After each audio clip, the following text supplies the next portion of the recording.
In the world of alcohol ink, the basic really is the ink. That's the core. So I'll start with that. I don't even know why I have these here other than they look really pretty. Well, I'll jump into that in just a second. So alcohol inks, you can store your alcohol inks however you want. Okay. The one thing to keep in mind when it comes to the inks is that these are a solvent-based ink, a flammable solvent. So this is not an isopropyl base. This is actually ethanol. So it is solvent-based. So for people that live in other countries overseas, they're a little. It's pretty challenging to get them over there, but once they are over there, it is really nice of all the retailers and distributors that support this because they do have to go through a lot to get this product there, but it is available worldwide. The bottle itself is a high density plastic bottle. It's designed that so the solvent doesn't actually evaporate from the bottle like some alcohol inks tend to do. The nib is designed to actually be left open. There's a very skinny little nib, and when you open it, you'll see there's like a little pressure where a little tiny drop of ink sits at the top of that bottle. Some people don't like that. They find it messy. This was never designed as an applicator, because some people are like, oh, I wish this was this was not designed as an applicator. This was designed as a dispenser. It literally dispenses the ink. But we wanted something that would be the most user-friendly. If you tend to leave your inks open for a long period of time, which you'll see that I do, it is a good idea occasionally to go in and wipe those off because they'll get a little crusty with the color. And that little crust of that color could drop onto your backgrounds and create little nuggety bits, if you will. And, maybe some people like that, right? Some people don't. When you store them, make sure the cap is on tight, especially if you're going to store them in a box or a bucket or something where they lay on their sides. If this cap is not closed tight, these will leak out of the sides. But as long as you hand tighten them, you're good to go.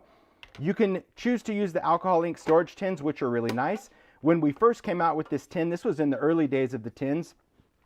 It's the same kind of overall shape and design, but as we developed these, and I think this was maybe over like 2 years ago now, we've relaunched this. I want to say maybe 2021 maybe. The alcohol ink tin is now stackable. So there are two versions of this. The bottom one, and I'm only telling you this because maybe you're going to be buying them, maybe you already have them, maybe you have the original ones like I did. The original one has this rolled in edge, you see that? This is not stackable. This is like, do what you want to do. But as we were doing spray tins and other tins with Ranger, we figured out a way to make these easily stackable. So the bottom of the stackable one, instead of it having that rolled in edge, has a step edge. And that allows these tins to stack on top of each other. See, like that? If you have one of these, you can still use it, but it needs to be the bottom tin always because you can stack on top of it, but you can't use it to stack because there's nothing to lock in. So I just wanted to kind of let you know, if you have many tins and you kind of see me stack them, some people say, oh, mine don't work that way. I do like the fact that it's stackable, and it's funny because I was hesitant on doing this. I always hesitate when we revamp something because I never want someone to be like, oh man, I wasted my money. It's still a good box for other things. But I remember this at, I think it was Creativation, that people were like, that's okay, I'll still use it. So I have inks in here. I have one tin that has pearls, alloys, mixatives. Again, you can decide however you want to store your inks. The inks, alloys, pearls, these are in these smaller little bottles. These are little half-ounce bottles. This is pretty much how most makers would utilize these inks.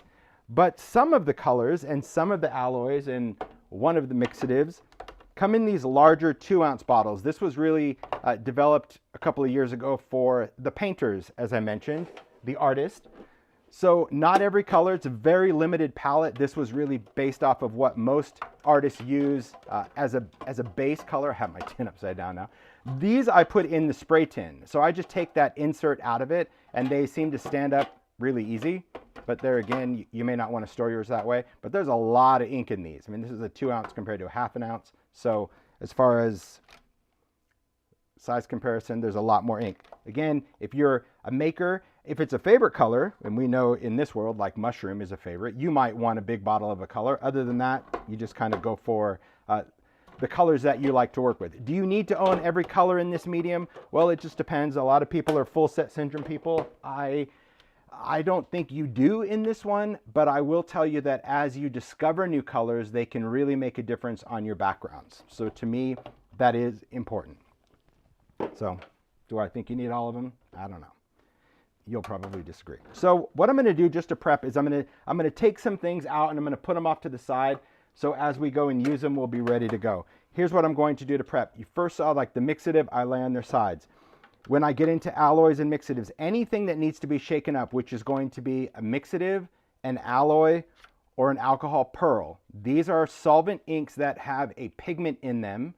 That pigment needs to be mixed up. The inks, these are all dye inks. These do not need to be shaken. They do not need to be mixed. They can stay like this, but these need to be mixed. Because I know I'm going to use them, and anytime I go to work with them, I prefer to lay them on their sides a little bit before I use them, because instead of that pigment sitting on the bottom, which makes it pretty challenging to mix, you can see that it already starts to shift.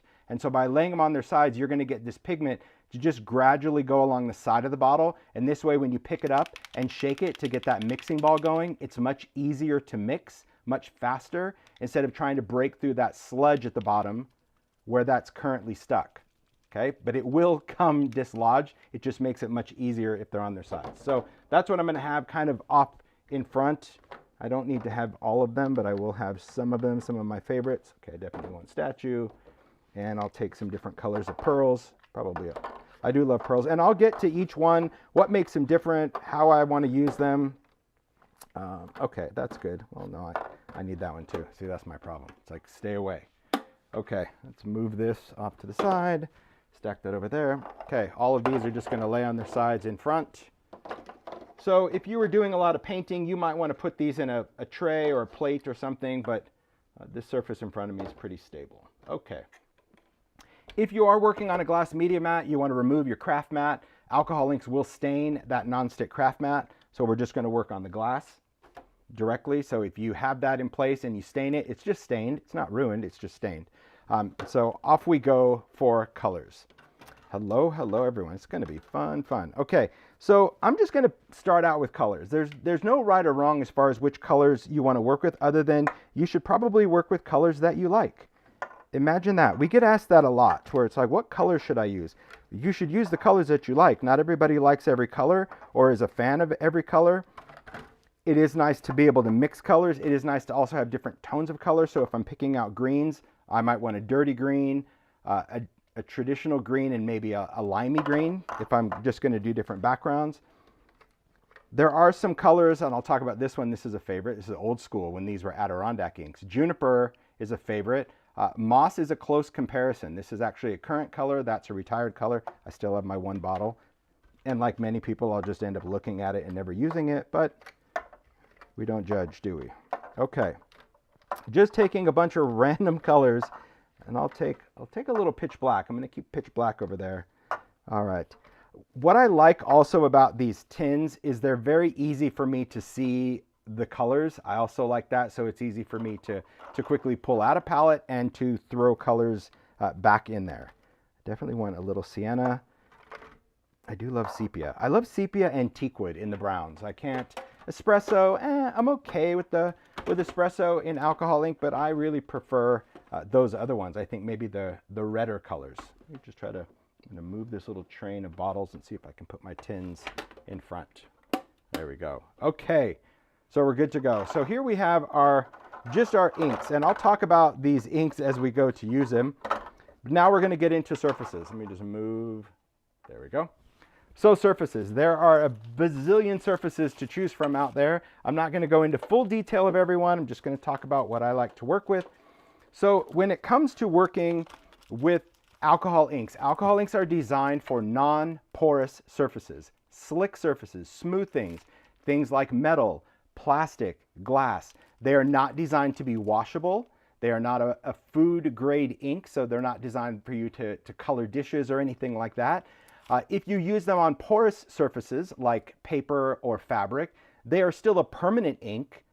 They just don't do their magic as they should on a slick surface. The solvent in here can actually float and blend and move on a non-porous slick surface, whereas on a porous surface, the color is just going to absorb, the solvent flashes away, and it's dry and it's done. So to get the magic movement, you need slick surfaces. And there's a lot of other ones out there. I'm not just saying it's these. Some people find photo paper at the dollar store and they like that. Some people take plastic signs and repurpose them. There is no right or wrong, but not every substrate does the same thing. And that's what you need to understand. If you're working with ink and you're not successful, change the substrate. See if it changes at all, and that's why we add stuff. So back in the day when these first launched and when I first started alcohol ink, I only knew glossy cardstock. This is a slick surface, but it is a clay-based paper. So it is a shiny paper, but it's actually the most porous of all cardstocks out there, even more porous than watercolor paper. Because of that clay on the coating, it's very cool. I don't use it as much for inks anymore because synthetic surfaces to me reign supreme in the fact of how these inks can move and manipulate on a surface. I still use this, but I'll use it for something else a little bit later.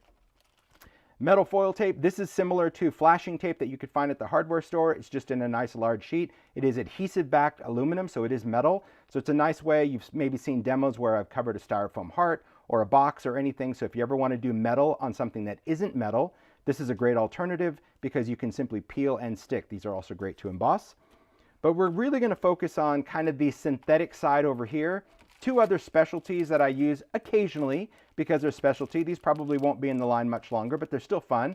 This one is a brushed metal. It's a brushed silver. So it's a cardstock. It's not like craft stock metallic. This is actually a foiled paper. It's a really nice brushed silver. It's very cool for just industrial things. And then silver sparkle. Silver sparkle is cool because it's not glitter. It's an alcohol inkable sparkly paper. And so I'll show you a few samples of those and what makes it so cool. These guys, the synthetic ones. Yupo is a company that does Yupo in the art world. It is a synthetic grade paper. They have all different thicknesses, different sheet sizes. We partner with Ranger so we could get smaller sheets. Normally this is in a much larger pack. So that's why it is co-branded as Yupo. But there's a lot of other synthetic papers out there, so try them, see which ones you like. The ones that we have in the Ranger line, we have white. We also have translucent, which I don't use much. And we have heavy stock, which is really nice. And the difference between these really are just the thickness of this paper. This is an 86 pound. This is 144 pound. So if you're looking for more of a card base or something a little thicker, you would go heavy stock. If you just want a regular background, you would go regular. And then we have these two new ones. So Grafix, it's a US manufacturer. They do amazing synthetic surfaces. They have a huge fleet of synthetic surfaces, everything from craft plastics to beyond. And they wanted to collaborate, and there's a couple of their surfaces that I really loved that I felt were a little different. They make something very similar to Yupo, but because we already had it, I didn't want to just move from this to something else. But what they were able to offer are two synthetic surfaces, one called Dura Bright and one called Dura. And Dura Bright comes in all sorts of other ones. I think that's the one that also comes in white. That's very similar.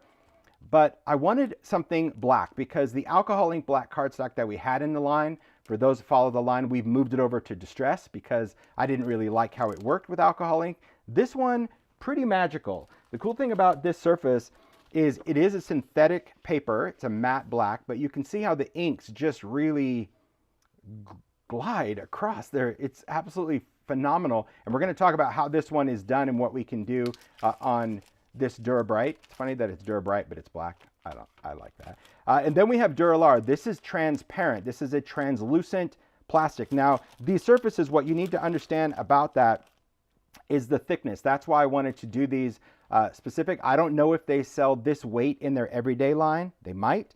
But this one, the Dura Clear, I wanted something pretty heavy. So this is 110 pound plastic.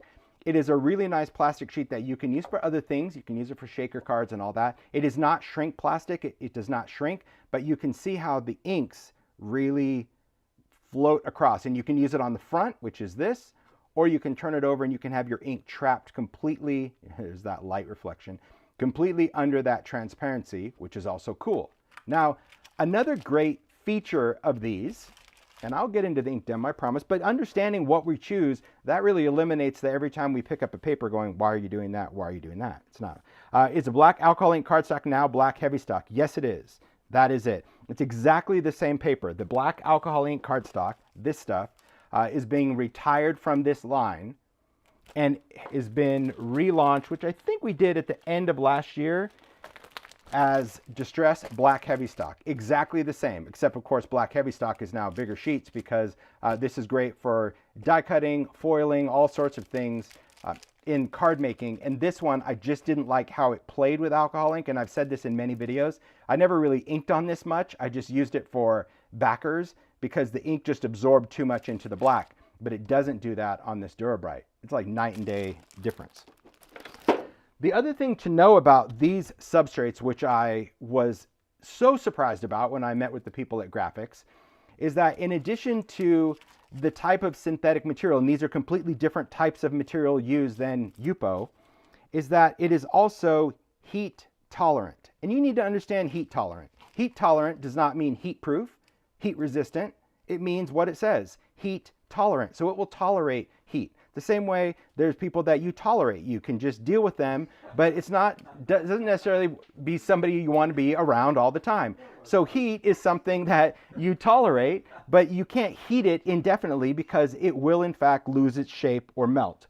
The great thing about something being heat tolerant though, is it does allow us to do, let me find these other sheets because I've got stuff everywhere, guys, because I wanted to test it out. Like, what does that mean?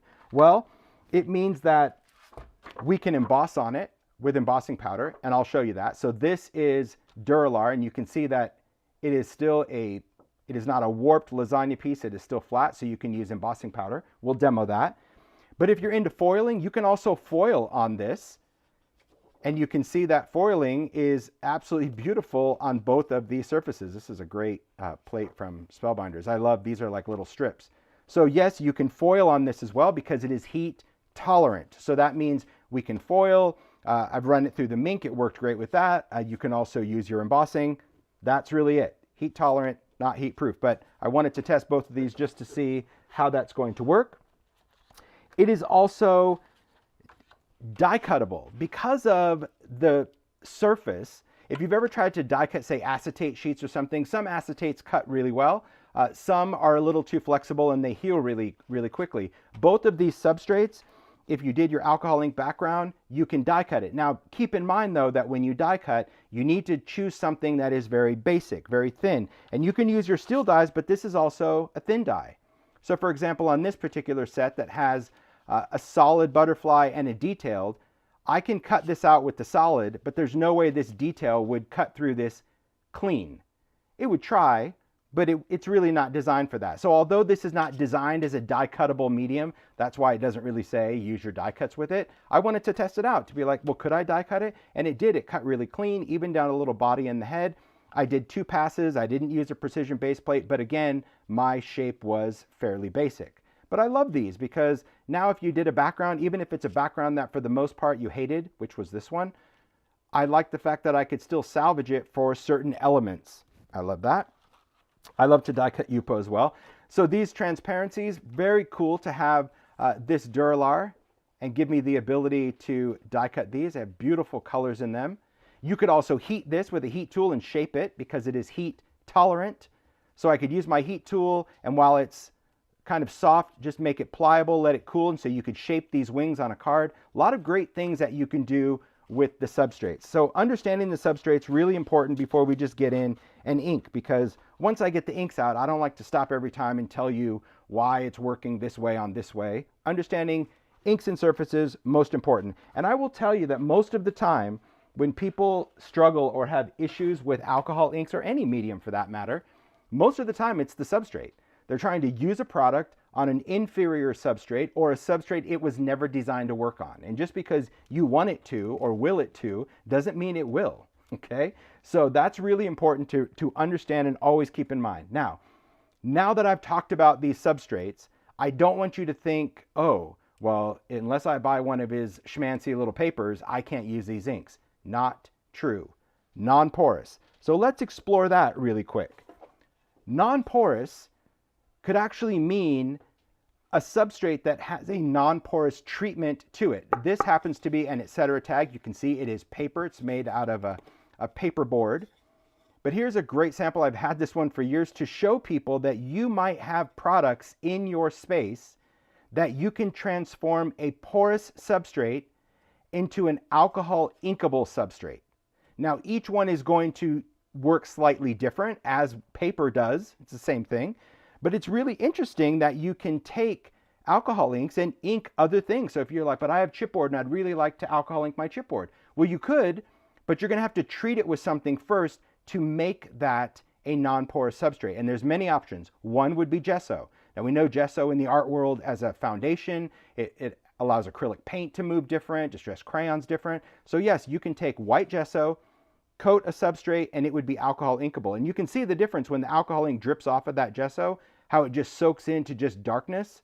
Whereas on the gesso, you can drip it, you can blend it, you can do all of those things with it, including getting those great layers.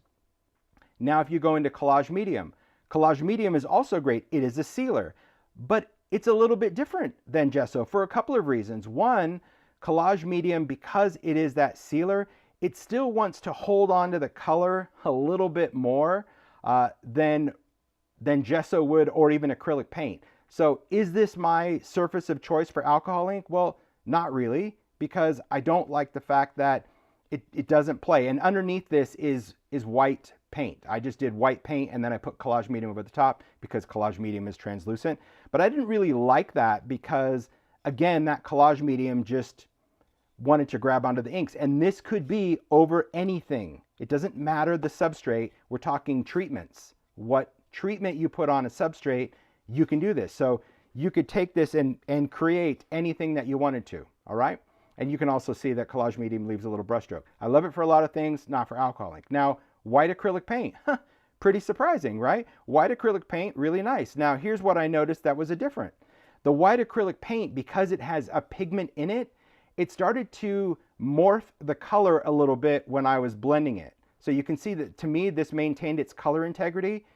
Here, whatever was in the white paint, as I added solvents to this, it started to get a little pink and weird. Maybe you're fine with that. So if you try white acrylic paint, just know that you might get some weird color blends here or there. That's totally on you.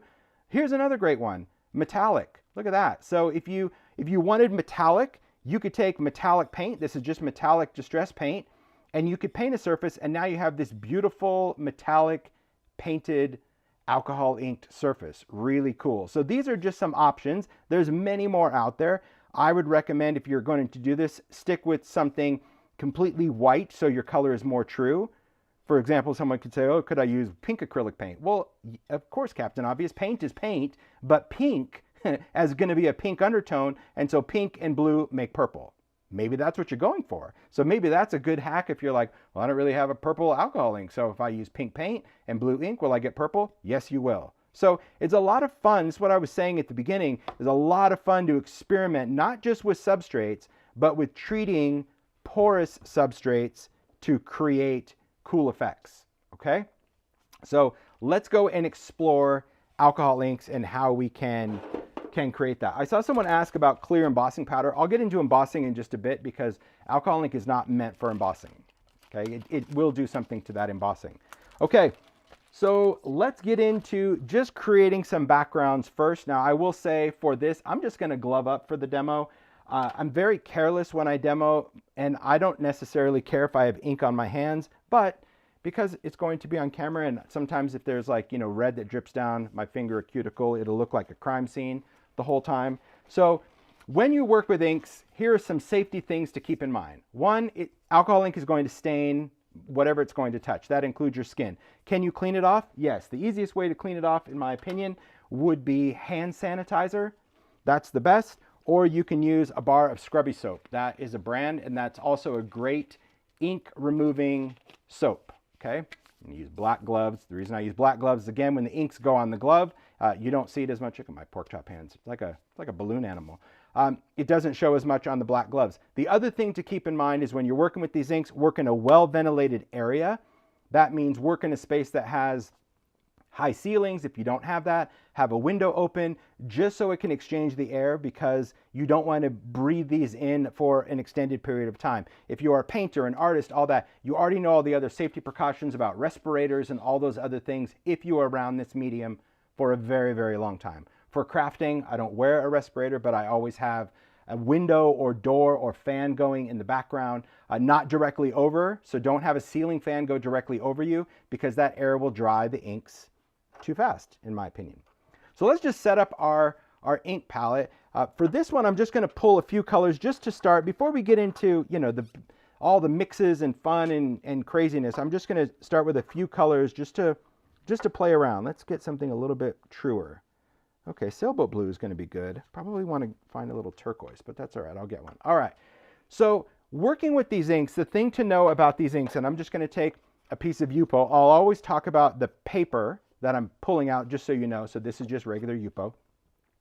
This particular ink, when you drip it down, it is a solvent-based ink that will dry just from the air. As soon as the solvent or the alcohol in there, the ethanol, evaporates, that's what's going to go in and dry this. Someone just asked if I need to shake them. So just like I said at the beginning, you do not need to shake the inks. You only need to shake the things that have pigments, the pearls, the mixative, and alloys. So inks do not need to be shaken because they are all dye or colorant. So you can see as this dries on the surface, it's starting to wick out and kind of do its thing. Now, alcohol ink will always react with itself, always. Solvent and solvent will react, whether it's been dry for an hour, a day, or a year.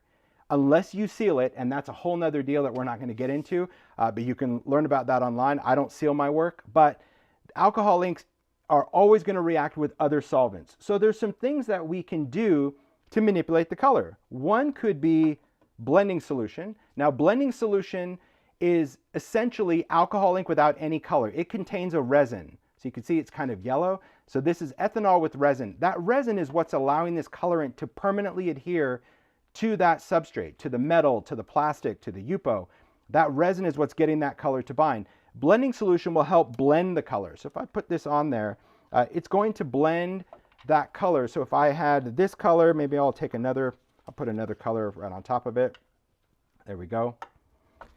Blending solution helps these colors blend together. Because it is the same base ingredient, it's very nice to mix that color. That's the whole idea behind blending solution. But blending solution, because it is resin, if you're working on a large piece or a background, things can get very sticky, because if you put too much of this resin down, your work will eventually feel like tacky paper, because it's not just a solvent, it's a solvent and a resin. And most alcohol ink artists today, including myself when I work with alcohol ink, just work with isopropyl alcohol. Now, isopropyl alcohol, this is something you can find pretty much anywhere now. You want 91% or higher. Anything lower than this will simply dilute your color and take too long to dry. Most of the time, even something under 91% will actually cause the ink to separate. So you want 91% or higher. Obviously, the higher you go, the quicker it's going to dry. So I'm perfectly happy with 91%. Isopropyl can be dispensed many ways. You can find these little needle tip bottles. That's what I have in here, isopropyl. You can also spray isopropyl, which is great. So you could have a mini mister with that, which is what I used to do. That's why it's red on the top, so I know it's isopropyl. But then because Ranger now sells these small bottles, I have my isopropyl now in this size bottle because I use a lot for certain techniques. You should never spray blending solution because blending solution contains resin. And if that resin is airborne in a liquid, it will stick to anything it touches, the lining of your lungs, your eyes, any of that. So blending solution is never meant to be sprayed, but isopropyl is perfectly fine. So just know that whenever you see these out there, it's isopropyl. You'll know if I'm using blending solution because you'll see the bottle of blending solution. And there's kind of no right or wrong, like when to use what, when to use the other. It just depends on what you're going for. Blending solution blends. Isopropyl is really designed to kind of move that color. So if I start with a little isopropyl and I put those same inks down, you can see that right away that ink is floating within that sphere. You see that? It didn't do what it did here when it was directly to the paper. It allows the color to float across the surface versus blend on the surface. Now that doesn't mean you can't blend colors, so you can put other colors in that iso while that's wet. You can get those colors to kind of move, but these colors will eventually become one because they're sitting in that isopropyl, whereas the blending solution, you can see, created that migration of color. Now we can move this around. Now we'll talk about how do we get the inks to move. Well, many things. We can use an ink applicator tool, so that's just like the same handle as a blending tool, but we use felt. This is just regular felt, like the craft store, see just that furry little felt. You could cut your own. There's nothing special about this felt other than it already comes cut, so you can do whatever you want it to do when it comes to working with this. But you can utilize felt really just to kind of move or manipulate that ink around. Some people love this. I like it because it's It's affordable because you do discard this. You don't wash it or save it because you have a flammable ink on there. You can throw it away. You can also put the inks directly on this, and you'll see me do that a couple of times where we can go in and apply or stamp that ink out. We can swipe this across. It's a really easy way to get color to move. So maybe we wanted to stain something. So see what I mean? Alcohol will react to alcohol. So even though that's dry, going over it with more alcohol ink will just rework it. You cannot screw it up. Honestly, you can continue to manipulate that. So that can create a nice blend. If you didn't like this, because some people don't like it because depending on how much ink you build, you could get some of these little fuzzies to stick onto your work. Usually when it dries, you can brush it off, but if that drives you crazy, you can certainly use your blending foam for this. But just know, because you have to throw it away, it could be more costly. But the nice thing about this, it is much smoother. You don't get any fibers or anything. So you can use your blending foam, but I only use that for like really special things that I wanted to kind of create. Okay? The other thing is really creating something that's a little bit more fluid, a little bit more movement onto the alcohol inks. And that would be taking, there's a little ISO. I'll take these same inks. I'm going to get into more colors in a minute, but it's so much easier just to demo the same thing with the same colors. You can take an air blower. So this is similar to a camera lens cleaner. The difference is we just increase the bulb size and the diameter of the hole. The camera lens one is a smaller bulb, and it's like a pinhole to kind of clean dust off the lens. This was really designed to move the ink. The thing to remember is that when you're doing this, you just want to be really gentle on the pressure. Watch my fingers really instead of the ink. See that I'm just using a little bit of, just to kind of move, so I can move and direct that color. If you go in and really squeeze it, you can get that ink to blow out of the way. You can get cool flowers, you can do spin art kind of things. But just know when you're working with your colors, you're not just always doing this, because you're just creating explosions and essentially creating a void in the center. It's very cool how it layers up, but just keep in mind that you can kind of go in different directions and just use that bulb just to kind of squeeze. Make sure your thumb is not over the back hole, because that's where it's getting air back in to continue to dispense and produce it. Some people use straws. I'm not a fan of straws only because you're very close to the surface with the tip of that straw that's projecting the air, and you just automatically inhale. It's just your nature to just inhale. And so unless you're really conscious about it, and many alcohol ink artists are that use straws, so don't judge them. Many of them are very conscious that, yes, you can blow the air out with the straw, but when you go to inhale air, you take your mouth off the straw, you turn your head, and you breathe in fresh air off of the surface.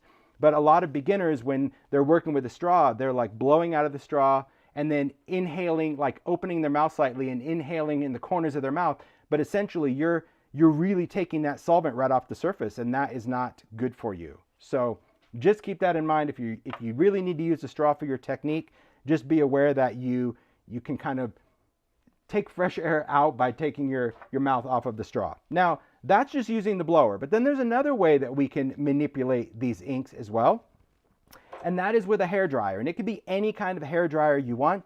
This was one that I saw an alcohol ink artist use online, and I loved it. It's a Conair. It normally has a brush attachment. I found this at Walmart, Amazon, all sorts of things. But the great thing about this is it's more direct, like a heat tool. It has a low and a high. Okay, so that's the high. That's low. The low is really, really low, and that can manipulate color as well. But I like that it just allowed me to manipulate a little bit more organically. But a regular hairdryer would work. It's just about you kind of angling that. So let's show you just the hairdryer. So hairdryer, I'll just put some inks down just to kind of show you some movement. And I did see a comment with airbrush. Airbrush will definitely work, but that is a high volume of air. So most people that use airbrush are manipulating color with purpose. Maybe they're creating flowers or backgrounds or landscapes. So here you can see with a hairdryer, it's just a little bit more, I'll just say, relaxing. Okay, it allows you to create that float. This is also how you create ripples, where you put the air down, get the inks to move away, and then the inks will slowly go back to the edge. And then you do again. I'll show you in just a second. It takes a few steps to create those ripples. There you go. A heat tool is simply designed to dry. Now, a heat tool is going to be really hot on here. Remember, this is heat tolerant. So if you use an embossing gun, I don't ever use an embossing gun on the inks, because you're just going to dry the ink in place. And that's really not what I'm going for. I want to I want to manipulate these and move this. So it's really about air. And I think that's why this one has been probably the fan favorite, because although it's a hair dryer, it's not really very hot, because I think it's more of a style brush. There's a brush that goes on the end of this. So this is more about a styling tool versus a hair dryer. So, but again, if a heat tool's all you have, try it. I just don't use it, and that's why. It's too hot, and I just think that it goes on too fast. So here's what's great about this. Here you can see the ripple. So that is about having the solvent go in, and then you blow on it, it dries, and then you just allow that ink to go back in. There's so many artists that do amazing, cool tidal things or roses, but the dryer is really nice because you can see it blends much more organic and soft. You get almost a wispy blend, whereas when you use the blower, sometimes it's a bit more shapy, which is okay. Again, there's no right or wrong. That's why we're going over tools now, because I'd like to explore that. So as I'm going in, it doesn't really matter what I pick up. Like, why did you use this? Why did you use that? It's just an option. That's why. There's no right or wrong to what you wanted to create, other than how you want this to ultimately look. Because we're working on a synthetic paper, if you wanted to clean this off and start over, you can take isopropyl alcohol and you can wipe it off. And there are surfaces out there that come completely clean. Yupo does have a tendency to stain a little bit. So I'll just clean in one spot just so you can see. So even if I dripped a little iso directly onto this and just wipe it off, Yupo is going to stain slightly, but not bad. I mean, you can take most of it off. So as long as you're dealing in the same kind of colors, if you don't like it, you could essentially wipe it off and start over. Personally, I don't. I'll add color to this. I'll rework this background and create something totally different. And that's what we're going to do before we really move on to another demo. So kind of knowing all of those things, let's play around with colors real quick, and then we'll introduce alloys and mixatives. Right now, we just want to talk about color. I'm going to work on the glass. I happen to like working on the glass. I like the movement. I like the flow. So I'm going to start with just some colors. Now, as I work with colors, you can keep the caps off or you can put the caps on. It doesn't really matter on these inks. As I mentioned, let me see if I can pick this one up. The camera's going to show. Do you see that little dark spot at the end of yellow? That is the ink that has climbed up the side of this bottle, up the side of the nib, and it sits there. So there is a little bead of ink at the top of this bottle, and that is restricting the air from going into this bottle and evaporating it. So although these are a fast drying ink, usually 10 to 15 seconds, depending on where you live, you can leave the bottles open. They're designed to be left open as you're working with them. There, you can see that little bead climbing up? There you go. That's just by design. But if you're not comfortable with that, don't do it. Put the cap on every single time. You do you. Okay, let's take a little... Ooh, I'm going to take a little bit of moss. So right now I'm just working with kind of some warm colors. I'm sorry, some cool colors. And I'll warm it up in just a bit. Probably a little bit of sludge. Let's do... Slate is still a cool color, but I'll go over there. I'm just dripping inks down first. Then I'm going to go in, because I want this to be a little bit more fluid, I'm going to take a little bit of iso and I'm just going to squeeze some of that on there. And now I'll take my paper and I'm just going to drag through these colors. Okay? I love how this looks. What you're going to notice is that the ink looks very streaky at first, but as it's drying, these edges will start to soften. Now, can we go in and manipulate it? Yes, we can move those to really get a blend. You can take the hairdryer. You can take whatever you want to do to create a background, but don't overthink the ink. You just kind of do it. Now, isopropyl is going to stay wet fairly long, so it gives you a lot of time to go in and add some layers. Could we swipe again? Well, there's some color there. You could. Every time you swipe, you're going to get just a different direction, a different striation, and it's going to remove whatever was there. Could you print? Yep, you can print in that. There's great ways to use alcohol ink even with a gel plate as well. So there's some great demos on YouTube of how you can use alcohol ink on a gel plate. So now we're going to talk about texture. You can see that when you pull the ink follows that movement. As you blow out the ink, it follows that movement. So if I stamp the ink, let's just say I go in and start stamping into this area. Let's see if it's still wet. Okay, that's not wet. So I'm just going to add a little bit of alcohol. It could be a color if I wanted to, just to get some solvent on there. But you'll see that as I go into this ink, even though it's dry, it's going to create that little texture, those little dots. And that's from just stamping into that. Now, if I stamp in one area really solid, you'll see that as it dries, it starts to smooth out because that's what the solvent does. It's designed to just kind of move around and kind of do its thing. But if you take this and you either use a hairdryer, just some sort of air while you're doing this, and you dry those dots, I'll go into this area.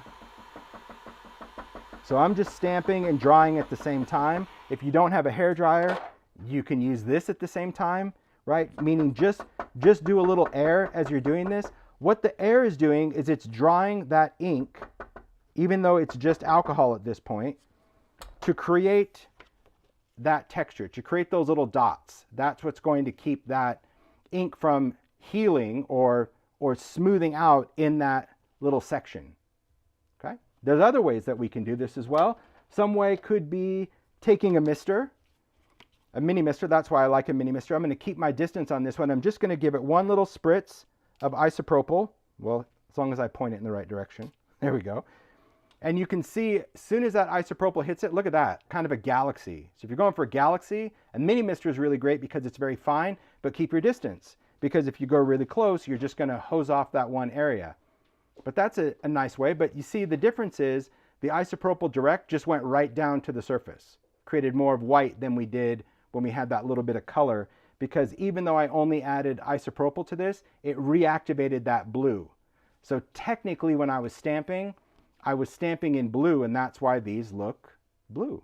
See? It all makes sense when you start kind of understanding like, well, why are these blue and why is that? They're both isopropyl, but this was just straight isopropyl on here. This was isopropyl that reactivated what was on this felt, which was blue.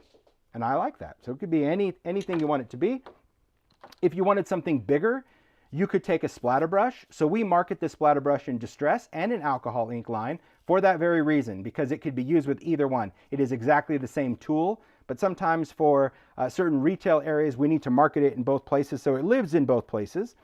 The splatter brush is just going to give you bigger splatters, usually bigger drips than, say, a mister will. Again, if I'm ever spraying or splattering, I always choose isopropyl. I never do that with blending solution because of the resin. I don't want to risk splattering it in my face or anything like that. Isopropyl, if you get it in your eyes, it's just going to sting, and then you open up and you're good to go. So here I'm just going to splatter in this one area just to show you. Put a little bit more of that down, put it right on the glass, and I'm just pulling this back and letting these bristles go directly in that area, but you'll see what it's doing. I'll try to focus in that one space. So the splatter brush just creates bigger splats and not so concentrated like a mister does. So maybe you were doing a background and you want it to be a little speckly fleckly, like stars. Maybe you don't want that many stars. Well, that's your option. Because we're doing the same thing, we're still splattering it, we just don't get that big hit down there, okay? That's the beauty of working with this. Okay, so now that we've kind of learned everything and manipulated our thing on one background, let's just go in and start painting and coloring and just doing all sorts of cool things, and we'll talk about the other substrates. Well, actually, before that, I'll change my mind. I want to talk about these real quick, just so as I'm working with it, I could grab them and you'll understand it. So back in the day, when we first launched alcohol inks, we had a product called Mixative, and we still do. Ranger still makes it. They will retire it eventually, I hope, because to me, Alloy is a way better product than Mixative. But that's just because how I want to use it. So I guess it's not fair to say. Mixative is designed to mix with the alcohol ink. So metallic mixatives, the gold, silver, copper in a mixative, because it comes in metallic, was designed that when you used it, it would mix in with the inks. In fact, let me see. I should have a mixative here. Oh, I got to find, it's like, which tin is it in? Let me grab this one. Here's one. Okay, here's a rose gold. All right, I'll just show you that. A mixative is designed to mix in with a color. An alloy is a completely different type of metallic. This is a leafing metallic that really creates this richness on the surface. And this is designed to clump, not textural clump, but clump and create more fragmented parts of metallic than a mixative. Mixative is also metallic, but it's a different type of metallic pigment. It is designed to mix with the inks, create more of a fluid, kind of sparkly background than the alloys. Alloys are designed to like stay together, and separate from the inks themselves. So that's why I think, for right now, people like both of them because it depends on the look you're going for. But it's important to know that when you're working with these, they have their pros and cons, okay? If I work with any of these, anytime I deal with a pigment, doesn't matter, just me personally, I always use a little bit of blending solution some point in my background because the resin of this is going to help this pigment adhere to the surface better. So here's just a smaller piece of Yupo. And what we're going to do is we'll start with just mixative. I'm going to shake this up, and we'll also use some colors. So let's take this. We're going to use a little ember. So for now, I'm just going to line up my colors. I do like to use my matte, that little square palette, to kind of match the caps and the bottles. Some people don't care, and honestly, it doesn't really matter. But if you put the wrong cap on the wrong bottle, you could get a little, a little cross muck, but maybe you don't care. Maybe you don't care if there's red ink around your green bottle. I don't know. Some people it doesn't matter. I know for a fact it doesn't bother Ted. Because when I would demo and I would open his alcohol ink bottles, it was a mystery. It was like, well, it wasn't a mystery, actually. I could tell already. I'm like, oh, that was purple. We talked about that. Yeah. Oh, you did already? Oh.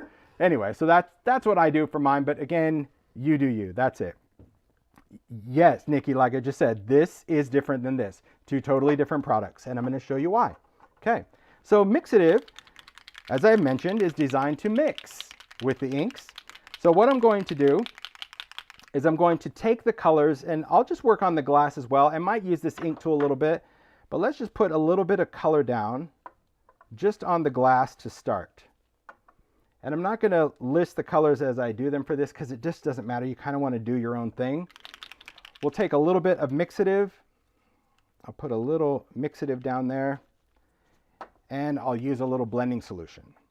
Okay. Could you use isopropyl with this as well? Yes. For alloys and mixative, you could also use isopropyl in your mixture if you wanted to, but I just choose for this blending solution is going to be fine.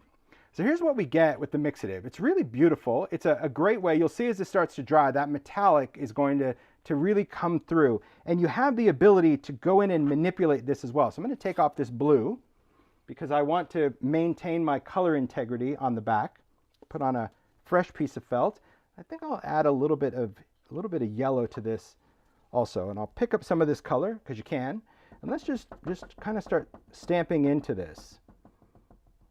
Again, everything is going to have a different reaction. So this is going to give me a swiping movement. This is going to give me more of that cell look. And at the end of the day, we can change everything all over again. Blending solution will also create much larger openings in your background. So if I stamp blending solution down, you can see it really starts to create these much larger openings because the blending solution is going to blend. Can the white surface where he sat those bottles be replaced, or can you buy one? Oh, the matte. Yes, you can buy a replacement matte for the medium matte. Thanks for pointing that out, Mario. But when you're using alcohol ink, you definitely don't want to have your matte here. But yes, you could buy a replacement craft matte because I use them for a lot of other things as well. So here I'm just want to stamp this out just to kind of show you a couple of things. We can even shake some of this directly on there. You can shake blending solution. You could even shake a color on there if you wanted to. I just want to show you specifically that when we do this, the mixative remains mixed. So even if you stamp over, even if I go over this area where we have that swipe, which I really happen to like, but I'll still go over just to show you, the mixative remains mixed with this. Now for drying the inks, I prefer that if you let these air dry, you'll kind of get a little bit of magic. Okay, that could be fun. If you are impatient and you're like, I need this to be done, I got to move on, well, feel free. You can use a hair dryer. You can dry those inks in place, get those set. There's nothing wrong with that. And we could still go back and rework this because, as we talked at the beginning, alcohol ink will always react with itself. But here is where that mixative is really beautiful. So all that reflection, that high sheen, that rose gold in there, you can see that it's mixed in with the colors that we used. It almost creates an alcohol pearl, pretty similar, but it's still a little bit more concentrated in some areas. So mixatives are beautiful for that. Alloys, completely different animal. Alloys are meant to actually stay together. So let's use that. So we'll talk about cleaning up. Whenever I clean alcohol ink, anything off of my glass mat, even if it's gesso or collage medium or anything that's dried up, Hand sanitizer is my cleaner of choice. Why? It's just gel-based. So for me, it stays wet longer and allows me to clean it up. Could you clean this with isopropyl? Yes, isopropyl will also clean this off.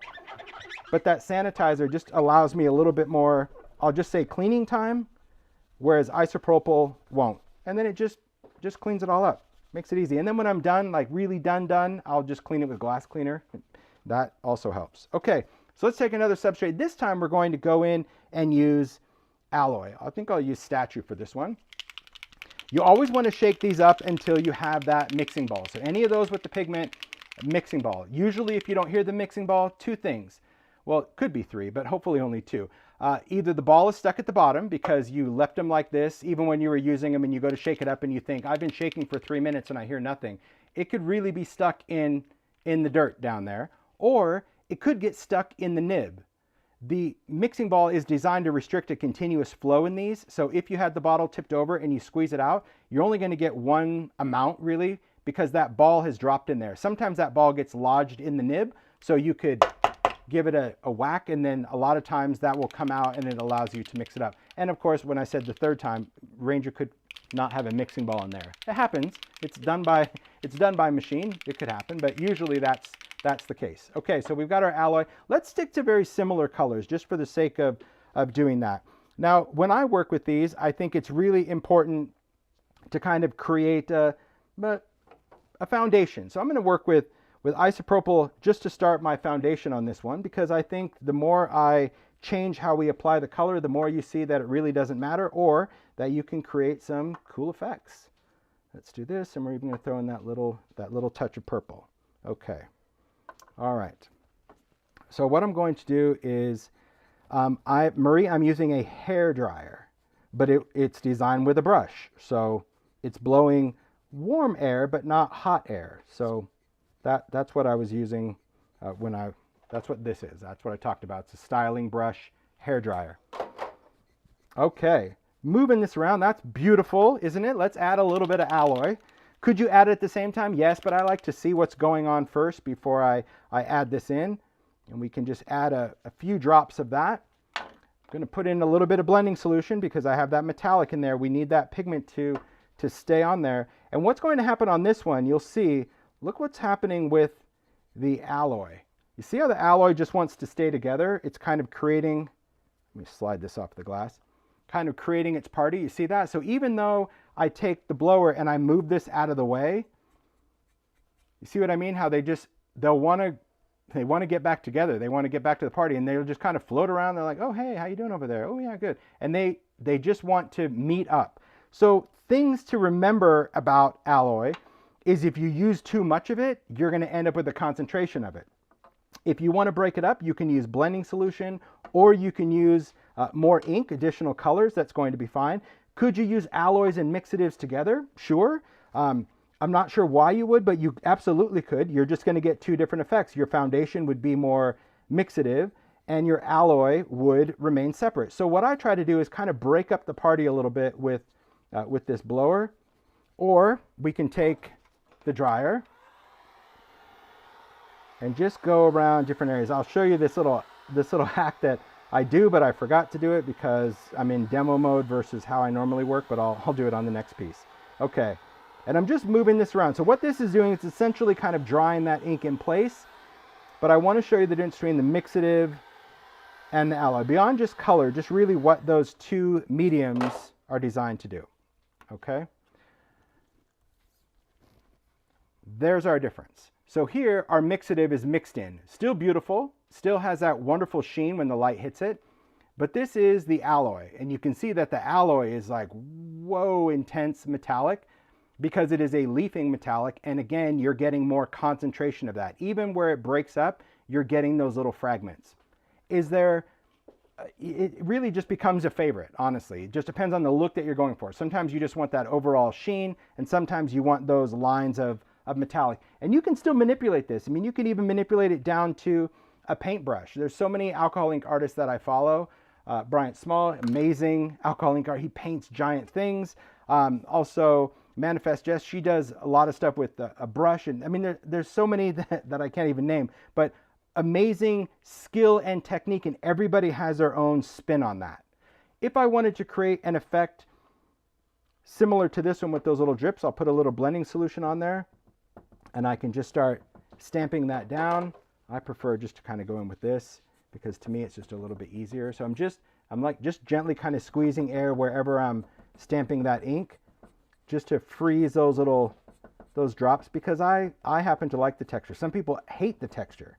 There's artists that absolutely hate it because they want it to be super smoothie. And again, I got my Conair one. I got mine at Walmart, so you could get it at Walmart, Amazon. I think it was even cheaper at Walmart. So, okay, thanks. So there you go. So what I did here, this is the same alloy, but you see all those dots around it now? That was because I just added a little bit of blending solution, stamped, and then kind of froze those in place. Right? Cool. Okay. Let's see. Mixative is like Perfect Pearls. Alloy is like mica. Kind of not really. That's a tough comparison because those are both pretty much similar to each other.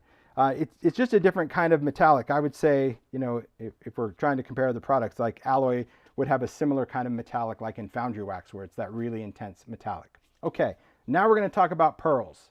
So now hopefully you understand the difference between mixative and alloy. Is there a right or wrong? No. Mixative is going to mix the metallic in. Alloy is going to create more of that metallic veining or marbling on the surface. More concentrated metallic than a mixative. Mixative, mix, alloy, concentrated. Maybe if that helps you. So to me, they're both beautiful. They both have kind of their place. It just depends, again, on your preference when you're working with it. So next we're going to talk about alcohol pearls. Alcohol pearls are a pearlized alcohol ink. It is different than a pearl mixative. We do have a pearl mixative. A pearl mixative is just a white pearl that you can mix in with your inks, but when you do, it remains a white pearl with color. The benefit of alcohol pearls is that each color has a coordinating pearl color in it. So I would say alcohol pearls are in the alcohol ink world are similar to mica stains in the distress world. There's a good comparison because it's a colorant fused with a coordinating pearl or mica powder. The cool thing about alcohol pearls, though, unlike a mixative or an alloy, is that pearl is has a different type of binder in it. So when you mix up these inks, the pearl stays fused to the ink. So it doesn't break up like an alloy. It doesn't streak across and remain separate like a mixative. Alcohol pearls are one thing. That's why we've added those to the line, because people go, well, I can take a pearl mixative and I can use an alcohol ink. Yes, and you'll get an effect, but you won't get this. This is if you want to have a pearlized background. Now, the cool thing about the background, and let me show you a little, here we go. Here's a tin. As I said, you know, I like to keep a lot of different backgrounds all the time. I love to use my storage tin because we can do a lot of cool things. So here you go. Here's some pearl backgrounds.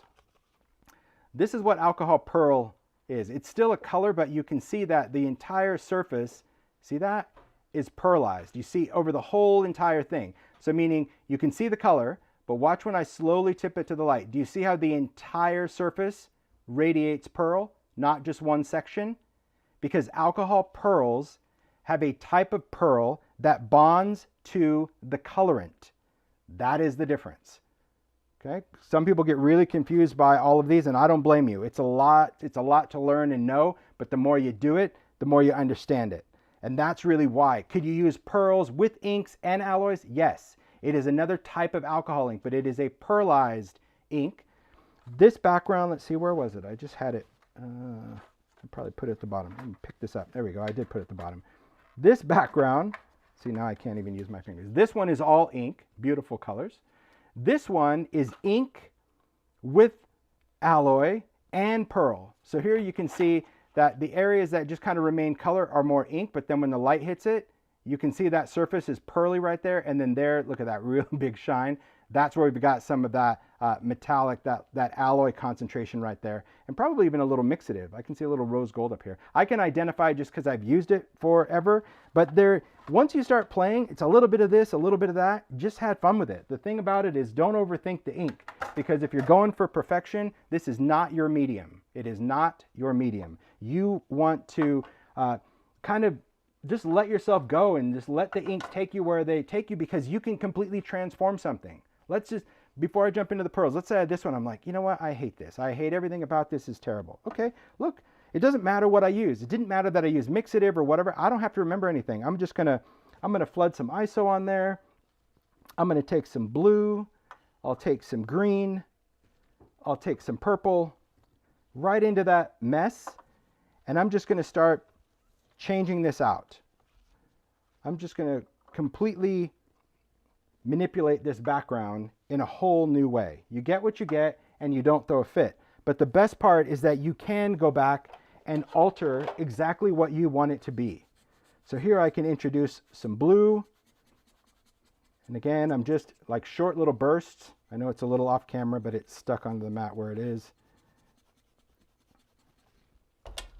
Then I'll take a fresh piece of felt, because I'm going to go in with a little bit of patina alcohol ink. Put a little bit of patina in there. Then I'll put a little bit of blending solution, because I want to blend this color into the background, versus isopropyl where it's going to move the background. And now I'm just going to add some of that patina color into there. Even kind of changing that space. Just so the whole thing didn't look, again, like a crime scene anymore. But that was just my thought of it, my view. I want to have a few little dots, so I have the technology that if I take a little blower, or if I take the hair dryer and I apply this at the same time, I can create those little drops. If I don't dry it, it'll just blend into the background. So now here's that same, formerly this, because we just did the same colors. Now we just have a little bit more interest. It's incredibly forgiving, this medium.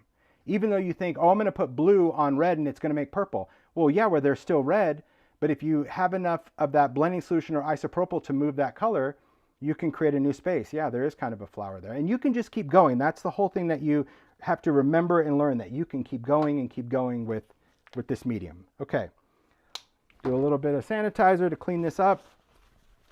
Gonna wipe this up, and let's get into alcohol pearls. Let's move this. So one of the things where I said I wanted to share this hack, when I'm working with alcohol ink, sometimes I always second guess whether I should share a tip because it would confuse somebody, but hear it for what it is, okay? I'm going to work with just another piece of Yupo, and we'll get to Duralar and Durabright, we will. I'm just gonna take a piece of Yupo, but if I'm working on this, you saw that when I was working on this, this wants to kind of move around. If you have, what do I have? I don't know if I do. Could you just grab my spray bottle, please, Mario? Sure. I thought I had it here, but I can't seem to find it. It should be in the bottom drawer, laying down sideways. Is it there? Yep. Okay.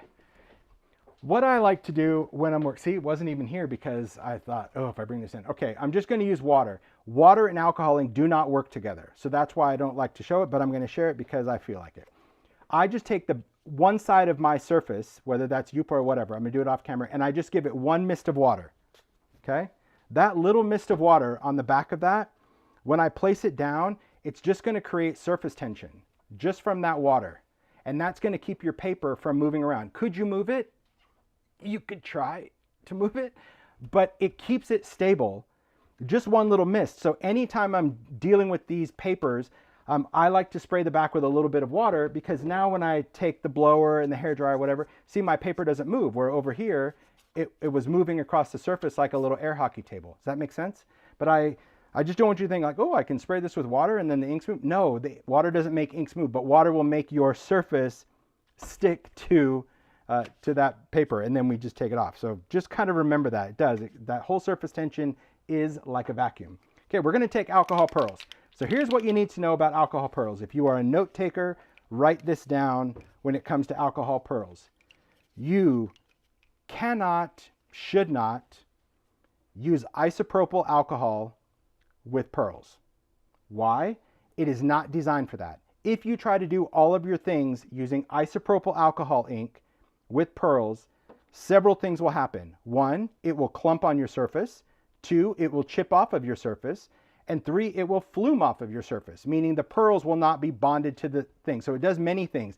It makes the pearls rub off, but it also makes the pearls get really chunky in some instances, and then they chip off. So if you're going to work with the pearls, you want to stick with blending solution.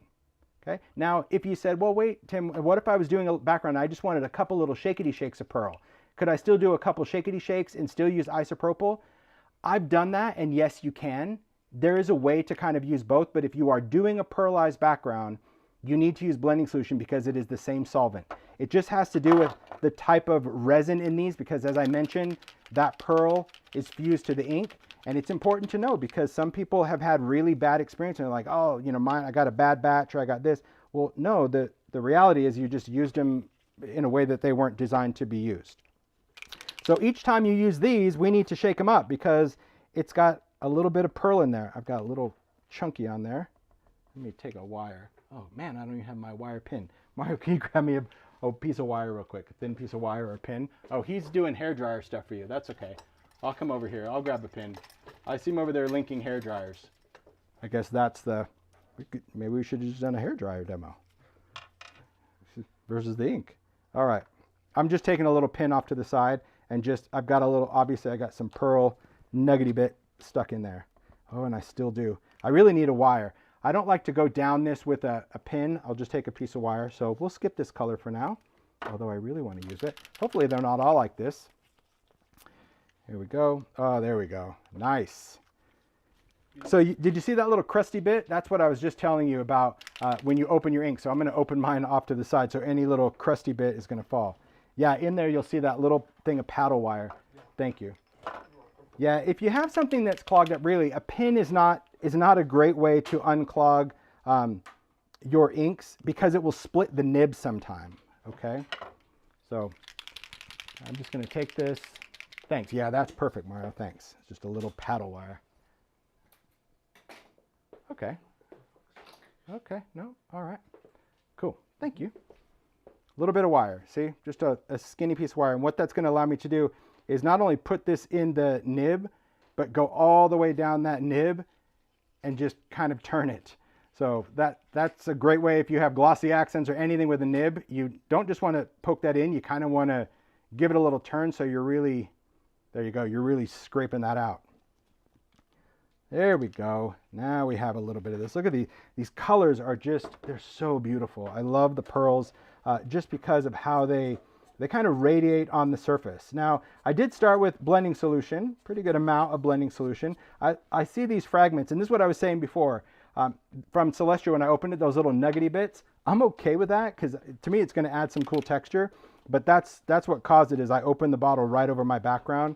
And so if you are an alcohol painter, you pretty much know like, yeah, not to do that. But I do love it. So if I want to move that ink, I'm just going to go in with a little bit of blending solution. Could I use the ink tool? Yes. Could I manipulate this more with a dryer? Yes. Could I just take some of this and go right into that big pile and try to manipulate it this way? Yes. The beauty, of course, of having that water down on the bottom is that this is still, it's still stuck down there. So I absolutely love that. All right, just want to move this around a little bit more. I just want to create some play. I'm a huge fan of this tool. I feel that I can create more, I guess just because I like my inks to be a little bit more sporadic. So I like just using, and again, I'm always using it like this. I'm really never doing the full-on blast. Okay, and I'll just show you the pearl. I'm going to introduce some ink into this, but just wanted you to see what the pearl looks like when it's dry. So now I'm just going to dry this. Because the pearl will not appear until the ink is dry. When the ink is wet, it doesn't look pearly at all, but when it dries, that's when you'll see that little sizzly frizzly. So to take this off, I normally just take a craft pick, or you can take another piece of paper and just go right under that to break the surface tension, and then up it comes. But this is my background. So look at that. See that, just how subtle and just shimmery those alcohol pearls are? Quite beautiful. Yeah, that little fragment, those little pieces, that's from Celestial. I don't mind that. Beautiful. So some people want to do a full background. Some people say, what do you do with this? And we're going to get into stamping and all sorts of things. But just becoming one with the background, just play with your inks. Okay, play with it. And have just a good time with maneuvering these inks and manipulating them and create that wonderful soft wispiness. These will always react. If I wanted to add some color in there, I don't need to put more water down because there's probably still some, yep, just not as much, but there's enough that I can just add a little bit of move. I'm going to go back in because I already have this. I'm just going to add a little patina and a little bit of blending solution. I'm going to get that started over here. It's a little mucky, but I don't mind that. And I'm just going to take, just to add just some interest. Again, I know some people just love the wispiness, ethereal look of it, and I always like to muck it up because that's just me. So you have to do you. You have to do what really likes that. So, all right, absolutely beautiful. Okay, so there is another background. And again, having something synthetic like Yupo just makes it really playful on a surface. And whether the difference between a regular Yupo and heavy stock Yupo is just thickness, not how the ink performs. So the techniques that I'm sharing with all these have been on Yupo so far. We haven't changed, have been the same. So nice. So now you understand hopefully a little bit about the inks, the difference between pearls and alloys and mixatives and all that. Now we're going to just start focusing on other substrates. Oh my gosh, so much fun. Okay, we're going to deal with clear substrate right now. We're going to jump into the alcohol ink Dura. Now this is that clear substrate. When I work with this, I prefer to work on this part because my colors are muddy on black. So whenever I work on this, I prefer to work over here so I can see what I'm doing. So I just need to do a little moving. The cool thing about these surfaces that I'm going to show you, just so you're aware, all of the stuff that I shared so far on Yupo will work on the other surfaces as well. Okay, so the inks are the inks. This is just something that's going to be completely different, if you will. So for example, these are the alcohol pearls on that clear Dura versus the alcohol inks. So these are just the color, these are the pearls. So both will work, but we know that if we're doing pearls, blending solution, if we're doing ink, it could be blending solution or isopropyl. But yes, they'll all work on the substrates because the substrates are designed to be used with the different alcohol inks. So let's just move this. Just going to move these off, try to keep my lids somewhat organized. So. Okay, here we go. So let me take a little paper towel. Let's see. So someone just asked about a canvas. So just like I shared at the very beginning about the different substrates and how if you had gesso or primed, could you use alcohol ink? Yes. So it wouldn't matter whether it was canvas or whether it was cardstock or chipboard. As long as that's treated, and gesso was one of those things that I showed, that would be a yes. You could use alcohol ink on that as long as your substrate was treated in some way from one of those things. Okay, let's take a piece of Dura. I think I have some open. I do. I think I have some smaller ones cut. Yes. So Dura is going to come with a little divider paper. That's just going to keep it from getting all scratched up. Going to get rid of that. And I'll place that down. Again, if we're going to move the inks, which I will, I'm just going to use the blower. I'm going to do the same thing to the back of this, just so you kind of know, which we know is now just a little bit of water, just to kind of stick that down. That's just going to help. The gauge of wire is insignificant. Just any kind of thin wire. You can do, what is that, 24 gauge? Yeah, it's pretty thin. I think that's pretty standard for paddle wire. All right, so what we're going to do on this is we'll take some alcohol. There's a little isopropyl, and just going to drip on some colors. I think it's going to be fun just to add some and go in and create this. Someone just asked, could you use it on leather? It depends if the leather is porous or non-porous. If it's the raw part of it, it's going to soak in like a dye, and if it's a coated part of it, then yes, it would work like a white leather. The inks would float across. So yeah, a lot of substrates. There's a lot of fun that we can create on this. So one thing to note when it comes to manipulating your colors and how you want to play with the colors. If you want to mix or introduce inks, let's say we wanted to go in with a little bit more purple, you can take the ink, you can add a little bit of isopropyl, and you could go in with, that brush seems a little too big to me. You can go in with a paintbrush, and you can also manipulate color. So you can still pull color around. You don't always have to just blow it around. And it's still going to self-heal. So it is going to give you an option to actually pull color or pull the inks in different areas. What you have to remember about manipulating inks is as long as the ink is wet it's going to want to self-heal. But as it dries, and I'm waiting for this to dry for just a bit, if I went in with that same brush and I started touching this, it's going to, this is still wet. Let's see if over here is dry. It's starting to dry up. Let's just take some of this, and I'm just going to kind of move this. Just want to bring some of this purple around. Now, if I get too much purple into the yellow, it'll be a little brown. Not that that's going to bother me at all.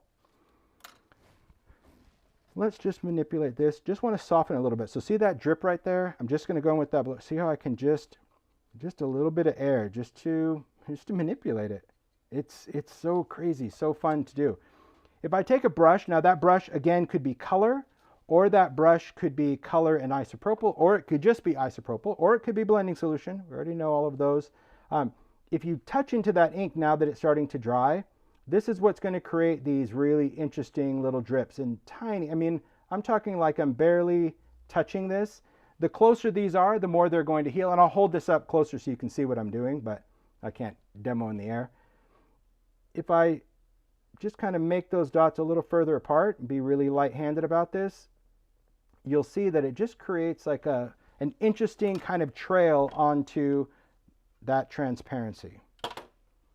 There we go. You can see over that, or I can just take a piece of white, put it underneath so you can see what I did. So here, if you put your dots really close, they're going to connect. So if you want to create that trail, just go a little further apart. You can always go back in and still, add a little bit, add a little drip here or there. It's quite fun. And just like the Yupo is, this Duralar is incredibly forgiving when it comes to working with your backgrounds. So that's just blowing the ink out. I love just to show how that substrate really works very similar to a Yupo in the sense of my ink can create those fragmented edges.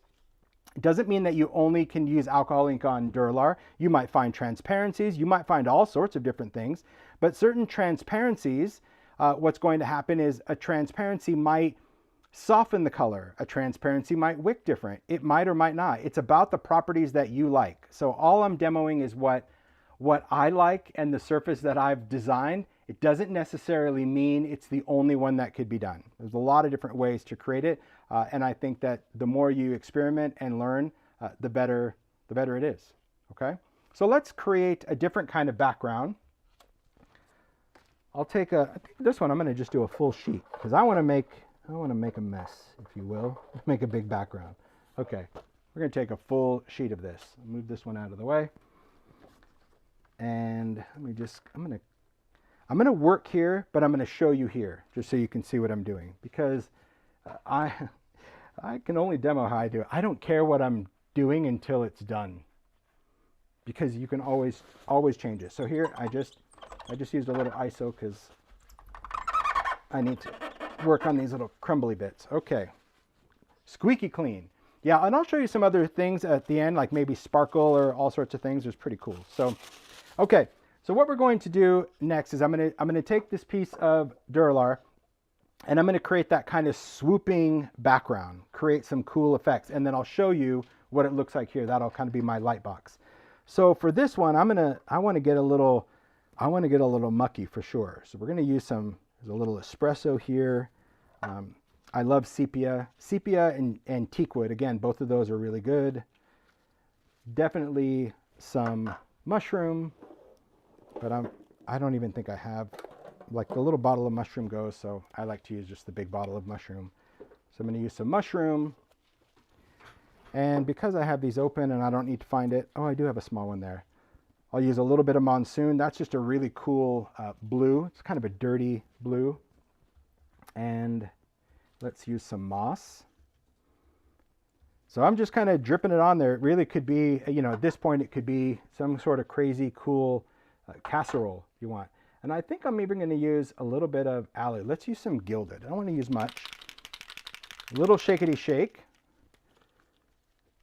But I don't want much of this one. So that's going to probably be enough for me. And now that I have the stuff, I need to move this. So I have options, this or this. I'm going to go with a little bit of blending solution to start. And then I'm just going to have a little bit of ISO in there as well, just to give me a little bit more movement. Okay, there's my sludge. Now it's just time to just slip and slide. So I'm going to take this and I'm just going to drag through that substrate. So you can see as we're doing this, the effects that we get, and change direction, right? If I just keep staying in the same direction, maybe if that's what you want, that linear pattern, you can, but I'm going to just kind of go around in different directions. What you're going to notice is that as you have all that solvent on there, your inks become very translucent. So if you want more intense color, less solvent. If you want it more fluid like this, then you want to make sure you have enough solvent. As you start creating sludge, I don't mind a little brown because obviously I used quite a few browns. But if you wanted to add some other color back in because maybe you wanted a little bit more monsoon or whatever, you can do that. My advice to you is anytime you put down some color, even if it's a drip, just do another drip of either ISO or blending solution. It's just going to help that color float a little bit better. So there we go. Look, I just put some more blue back in there. I'll take it this way. Maybe I'll even do a little print this way. Super cool. Look at that. So see, and that's why I kind of want to have my light box. That's what I love about the media mat. I could work over here if I want, but I really like to use this as my light source and how I wanted to create. And you're only as good as your next layer. So you don't know what you don't know. If you have ink down here, but like for example, you see I had that ink right there, and you see how I went into it when nothing happened? It's just dry there. So I can bring it back to life. Now, if I drip it on there, if I drip isopropyl, I'm going to create a void. But if I take isopropyl in a sprayer, now I have the ability to just kind of reactivate everything with a little bit of moisture. And now let's go into that. See, look at that. I was able to kind of bring that up. So see, there's so many, there really are so many variables, so many options. But once you're happy with it, just step away from it. Kind of give it a second to just do its thing. I love that. I'm super happy with it. You're even getting a little shadow, but like, look at that up there. I'm happy with that. So I'm going to let that sit for a second. And while it's there, I'm going to go ahead and clean this up. Someone asked, what kind of projects can you make with this? Art, cards, scrapbook pages, collages, mini books. Let's see, candle votives, candle vases, frames, pretty much anything you want. It's a great substrate. Very, very cool. Okay. Is Duralar the same as acetate? No. We covered that at the very beginning, that Duralar is a synthetic surface, heat tolerant. We talked about the weight of it. So it has similar properties in the fact that it's clear, but it just has different properties of how the inks play on it. But like I said, it doesn't mean you can't try acetate sheets. It's just different. Because it's a synthetic substrate developed for alcohol ink. It's like saying, you know, is Yupo the same as plastic packaging? Because they're both plastic. Well, they're the same that they're plastic, but they're not the same in how the ink really works on a substrate. But that doesn't necessarily mean it's great. We've talked about it. You know, we've been to demos where people say, oh, I take the back of, you know, garage sale for sale signs, and I love that plastic. You know, Sharon Harris, she paints on just about anything. So you have to find a substrate that you like, and once you're happy with it, that's all that matters. If you find something that you like, that's what you do. I think that's the good thing. So here we go. There's our cool, grungy, beautiful background. And the nice thing about this substrate as well, any transparency. So this, believe it or not, is the inked side, but we can also work on flipping it over. And when you flip it over, you have a totally different effect. Look at that. It's like it's under a layer of resin. So if you were going to add this to a card, this is a great way. Some things to keep in mind. How would you attach this? Well, there's really no perfect way to do it. Sewing is going to be your best because sewing, you're just going to stitch right to it without any adhesive.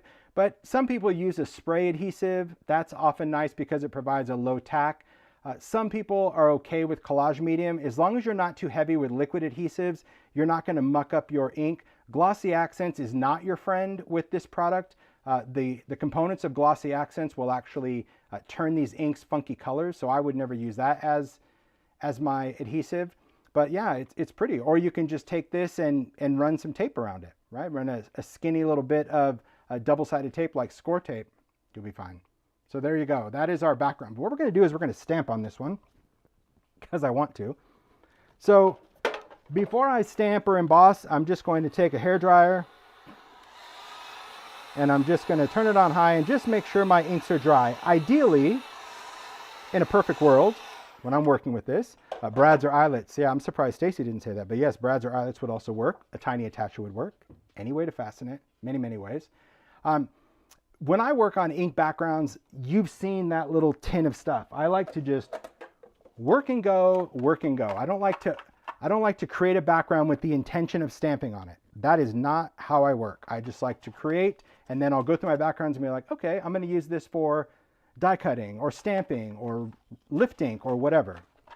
So for this one, I want to stamp on it, and I think I like that area.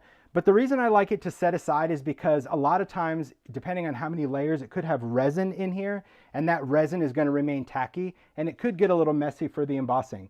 When I emboss, I do not use an anti-static pad. That is my choice. You do you. Could you, if you wanted to? I just don't, because I don't want it to be mucky or chalky for any reasons. But here is what we're going to eventually do. We're going to stamp and emboss, and I'll do the same dragonfly that I did here. But what's great about stamping and embossing on this is, one, you get to see about heat tolerant. Two, we get to create highlights, which we will, focusing on our stamped image. And three, you can layer it over other papers like the Ideology backdrops. And look at how cool that is, that we can take this Dura, and because it's transparent, we can do a printed paper. So now we've got handwriting under there. You can see that I went in and lifted a little bit of that alcohol to make those wings stand out. That's very cool in a collage or a journal. I love that. So we're going to do that. You're going to see I'm going to use that same stamp. I'll talk about the embossing properties over this, and off we go. So what I'm going to use to emboss is archival ink. Could you use embossing ink? You can try whatever you want. Can you use Versamark? You can try whatever you want. I'm using archival ink, and the reason I'm using it is because it's an oil-based ink, permanent. It is designed for slick surfaces, so I know it's going to dry on here, and it's going to stay wet enough for me to do embossing powder. So why don't I use embossing ink? Because embossing ink is glycerin. You know, if you touch it, it's very greasy. On paper, that's fine, because that absorbs into the fibers of the paper. On plastic, it has nowhere to go. So in my opinion, it always stays greasy. And often if you use embossing ink on plastic, even after you heat emboss it, if you scratch over it, it starts to slide or chip off, because that ink has nothing to bond itself to. Even though it held onto the powder to melt it, it still didn't attach to the surface. So I want to use an ink that I know is already going to attach itself to the surface. That is why I chose archival. So I'm going to emboss with archival ink, and I'm just going to use black embossing powder. Could you use superfine detail? Yes. I've never been a fan of superfine powders in all of my stamping years, because, well, besides it, to me, it's like, you know, fingerprint dust. It doesn't have a nice raised emboss design to me. But again, you do you.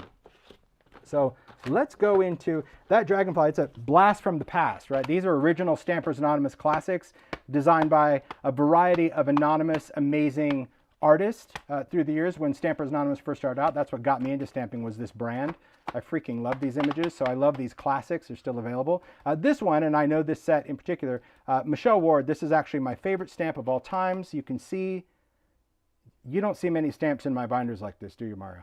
No. This one, it is, if I had to pick a favorite stamp ever in the history of stamps, it would be the Dragonfly Legend, because we've replaced that a couple times. Many times. I just love it. But really, like, that's it's timeless, cool art. So that's the one I'm going to use. I'm going to use this. And I think what I'll do also is, you know, I'm going to use, I don't have room for it. I have my platform. I don't have room for it. So would you mind grabbing me a stamp block, Mario? I just don't have any room.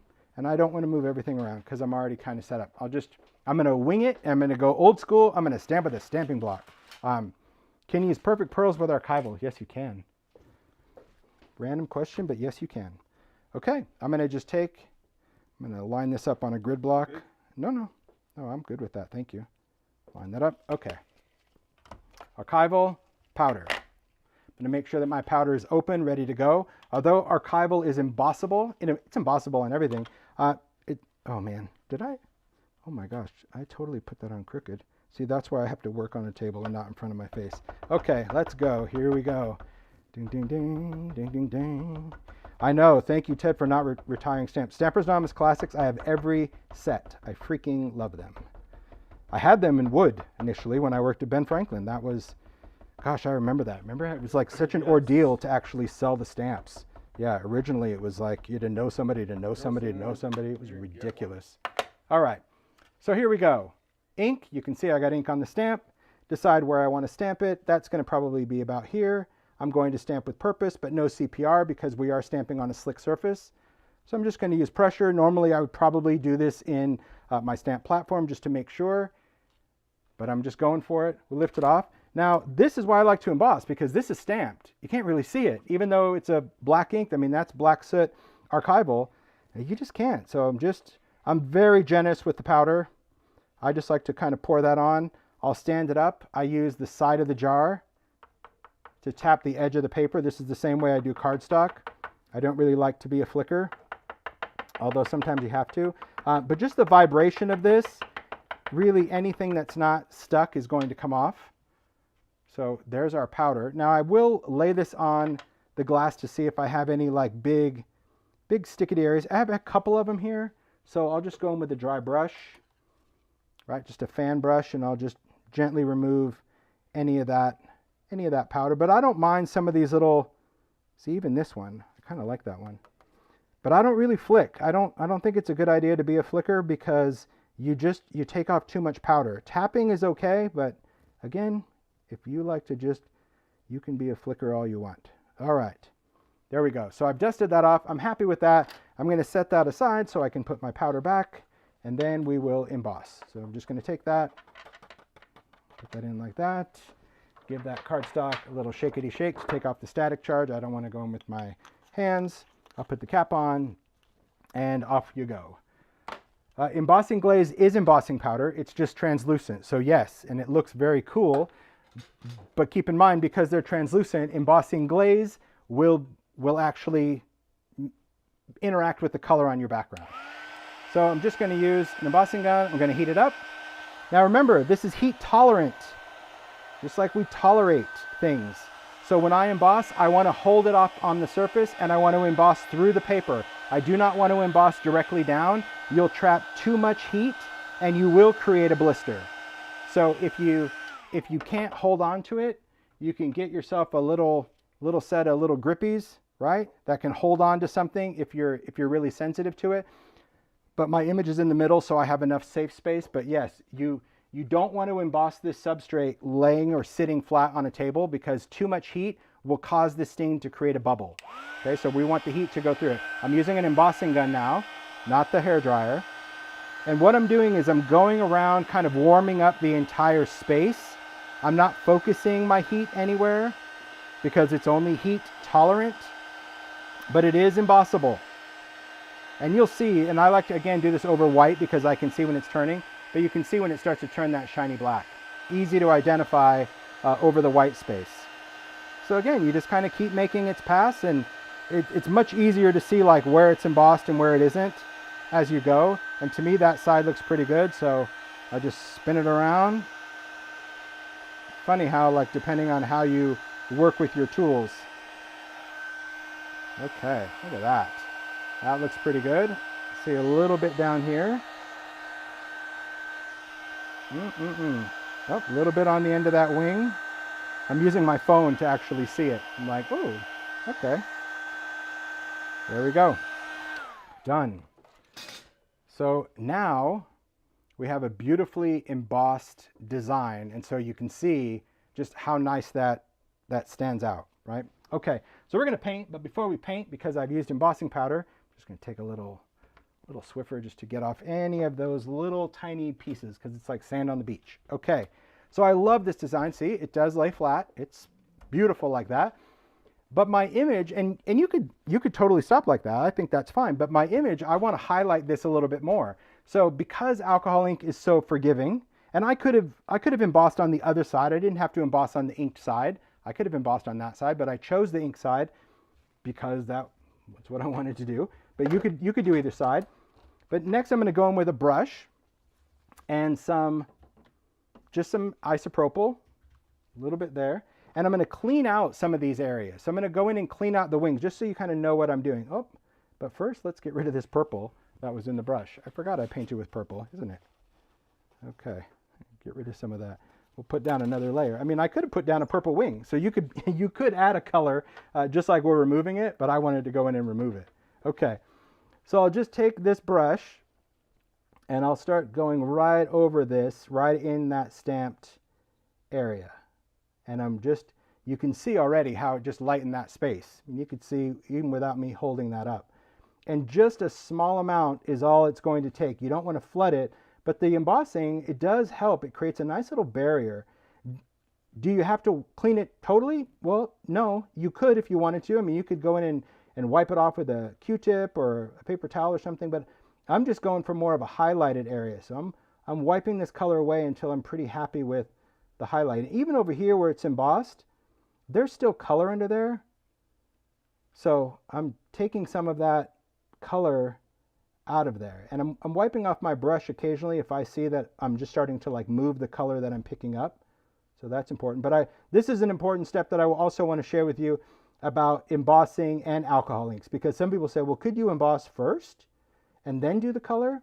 You could, but then I want to share what you need to remember to do, or maybe you don't. Okay, I'll show you.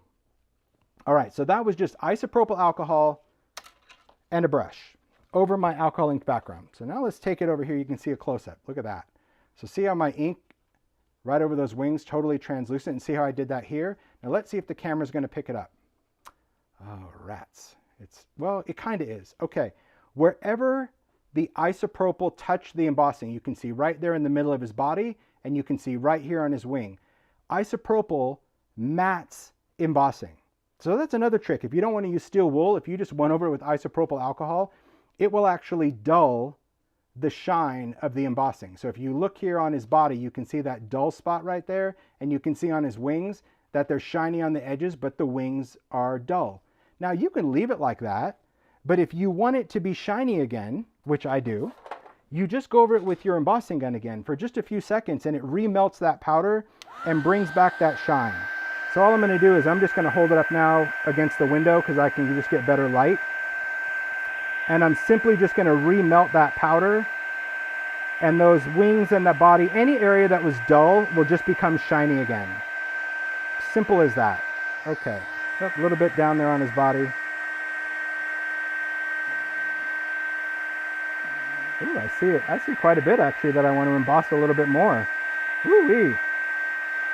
Nice. You don't have to go that long, but I wanted to start embossing down here a little bit more. Some areas that I missed when he had different light. So now do you see the difference? See, like all his wings, his whole body, everything is shiny again. So now you know. You know what you know.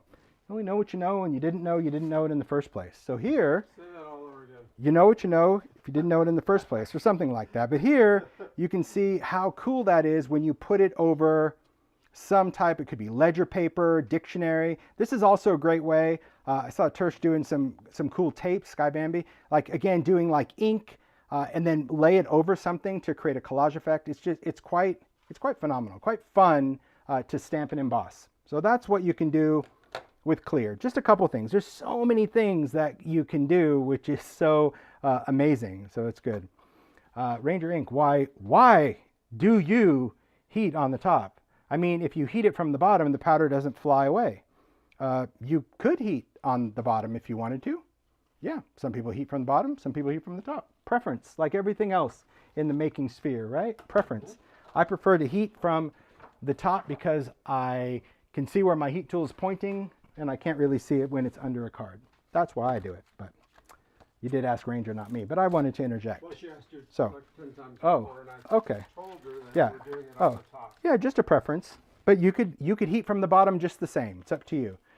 Okay, so next we're going to talk about Dura Bright, which a different substrate. Now these names, these are graphics names, they're trade names, so I don't know what makes something Dura Bright versus Duralar. I'm sure they have explanations on their website, but this is their trade branded product. So Dura Bright is a different type of synthetic substrate to me. It's a matte surface. You can see that, matte black, beautiful.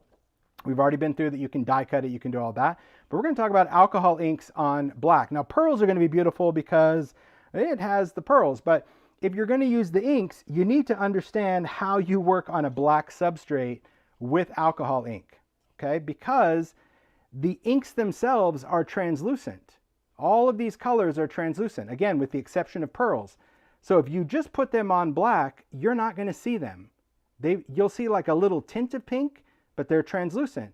So what we need to do is we need to figure out a way to make these inks opaque. And the way we make them opaque is with a snowcap mixative. So we already know a mixative is designed to do what, class? Mix with the inks. So we know that if we put this with this color, this is going to mix together.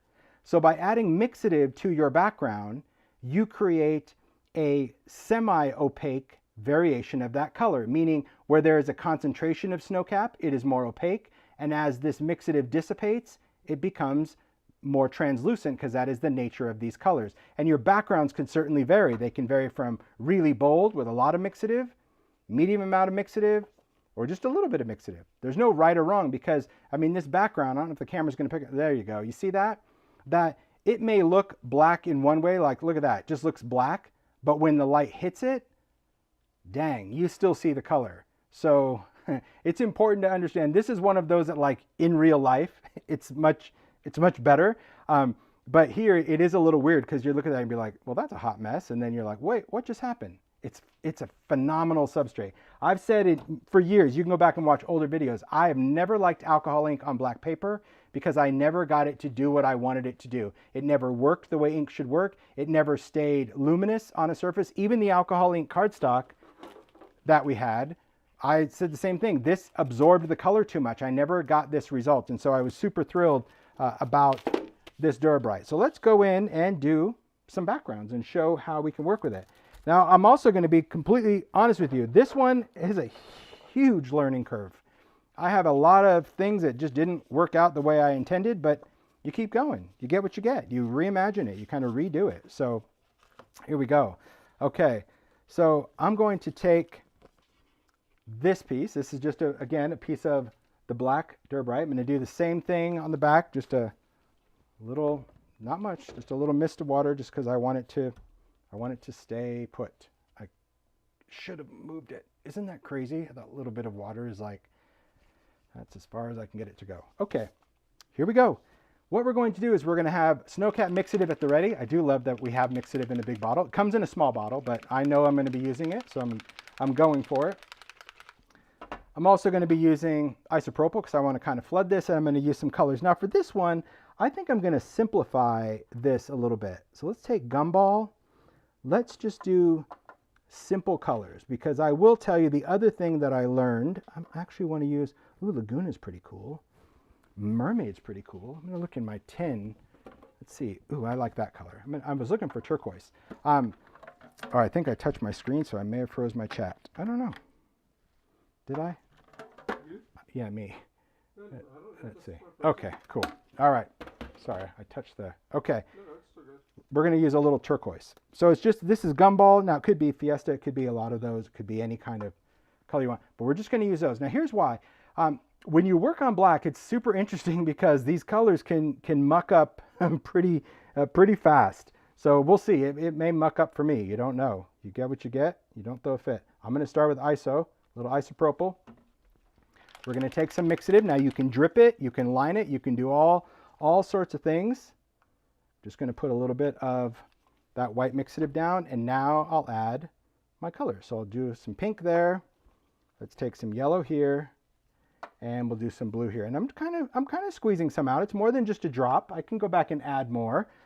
But now let's just play around with the color. So now you can see what I'm doing first is I just kind of want to gently mix that color with the mixative. You see how when that's doing it, it's kind of making that color a little bit more luminous. So this is just kind of really quick sprays. I need some more blue because I see a lot of white over there. And we'll talk about pre-mixing as well because you could.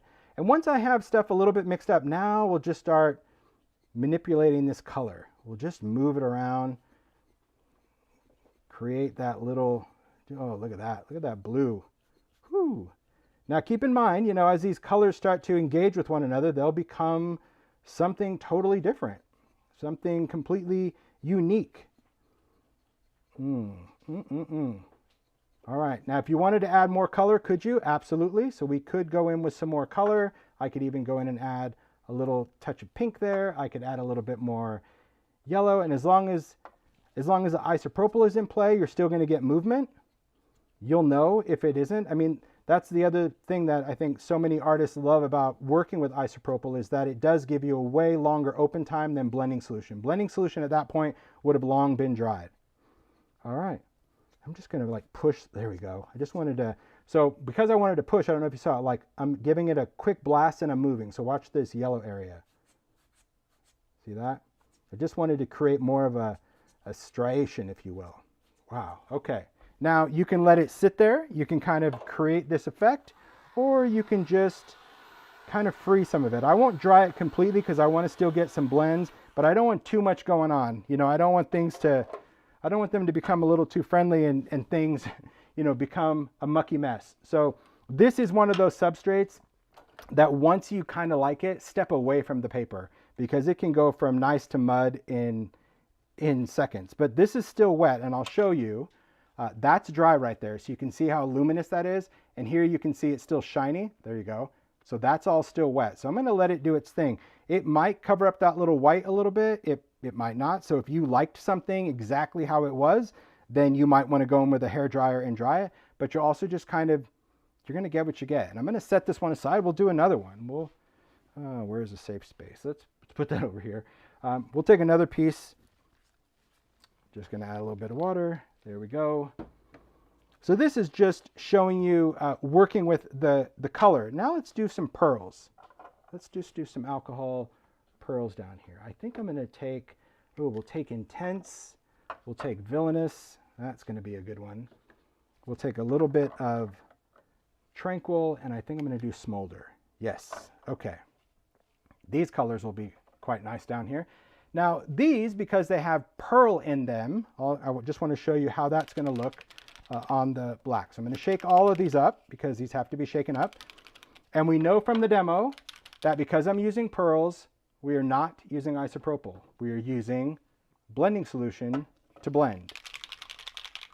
So could you use snowcap with this? Yes. To be honest, I haven't really played much with snowcap and pearls. I'm just going to do pearls on this one because I know that powder is going to help this color become semi-translucent. So I just want to make sure these are all shake it up.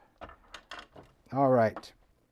So let's start with a little bit of blending solution, similar to how we did isopropyl. And again, you're probably not going to get the same amount of play, but that's okay. I think that's all right. I just wonder, is that the Miriam from YouTube? There is an Alchol ink artist, Miriam, that does the most incredible Alchol ink YouTubes. Oh my gosh, her voice is so soothing and her technique. I'm not sure if it's the same Miriam, but if it is, like, I'm a huge fan. I love how she applies her colors. Yeah, she's excellent at educating. All right, so here I'm just going to go in and let's just move this around a little bit. You can see it's very dazzly, right? Yeah, I'm gonna think I want a little bit of, oh gosh, I just want to watch that for a second. But I think I'm gonna want to add a little bit, oh my gosh, do you see what's happening? Yeah, I'm gonna add a little bit of snowcap just because I want to. Okay, we're gonna take a little bit of that. I don't want to add too much. I don't want to overpower it. Plus I'm gonna add a little bit of intense in here as well. Okay. Oh, see? Yeah, you're absolutely right. I mean, you described it as parrot poop, but yes, Nancy, that's it. And I read that online, and it's, you know, I don't want to go in and jump into every chat and be like, well, that's the thing. You know, I can't really do that, but that is the problem that most people have, and they always blame the product. You know, never the learning curve, but it really does make a difference when you try to use isopropyl with pearls. It makes it a hot mess. And blending solution, because it is the same solvent, that's what's going to create this. So let's see what's going to happen with this. I'm not getting much break of that mixative like I did with the iso. See the difference? Because it doesn't really want to be as fluid, but let's see. I might create something a little bit more radiant. So I have an idea for the next one that I might do. Just going in, I'm really trying to like flood this out just to see, get that busted up, because I can still add more pearls. There we go. Okay, beautiful. Now, another thing to know, if you're doing something like this with pearls and you're doing blending solution definitely has way more of a solvent smell than isopropyl because it's a different solvent, right? Blending solution is ethanol, it's not isopropyl. So it's important to remember that when you're applying so much to the surface. All right, there we go. And we can apply it in many, many different ways, right? It doesn't always have to be in drip form. But anytime something's not moving, just, oh, see, I'm liking this now. I'm liking what that mixative did to these pearls. It's still pearly. We'll see when it dries, because as I mentioned before on the last demo, pearls really show off their shimmer when it's dry. Right now, it just does like I don't know if the camera's even picking it up. I think the camera's more focused on that white blob. It's not as horrible overall. It's still more intense, but I'm going to talk about mixing it next. Okay, so now we'll go in, and I'm just going to dry this. Now you'll start seeing that pearl really solidify as it dries. Right now it's just kind of sizzling. Let me see if I can hold this up so you guys can see the sizzle that I'm seeing. I don't know if I'll try to hold this up and dry it simultaneously because it is pretty magical. Let's see. There you go. Can you see it like right by my thumb where it's kind of sparkly? That's what it's doing as it's drying. It's pretty wild. It seems to almost sizzle while it's drying. That's beautiful. It's very dreamy to me. Like this would be great with like a die cut of a moon or I don't know. Really, really pretty.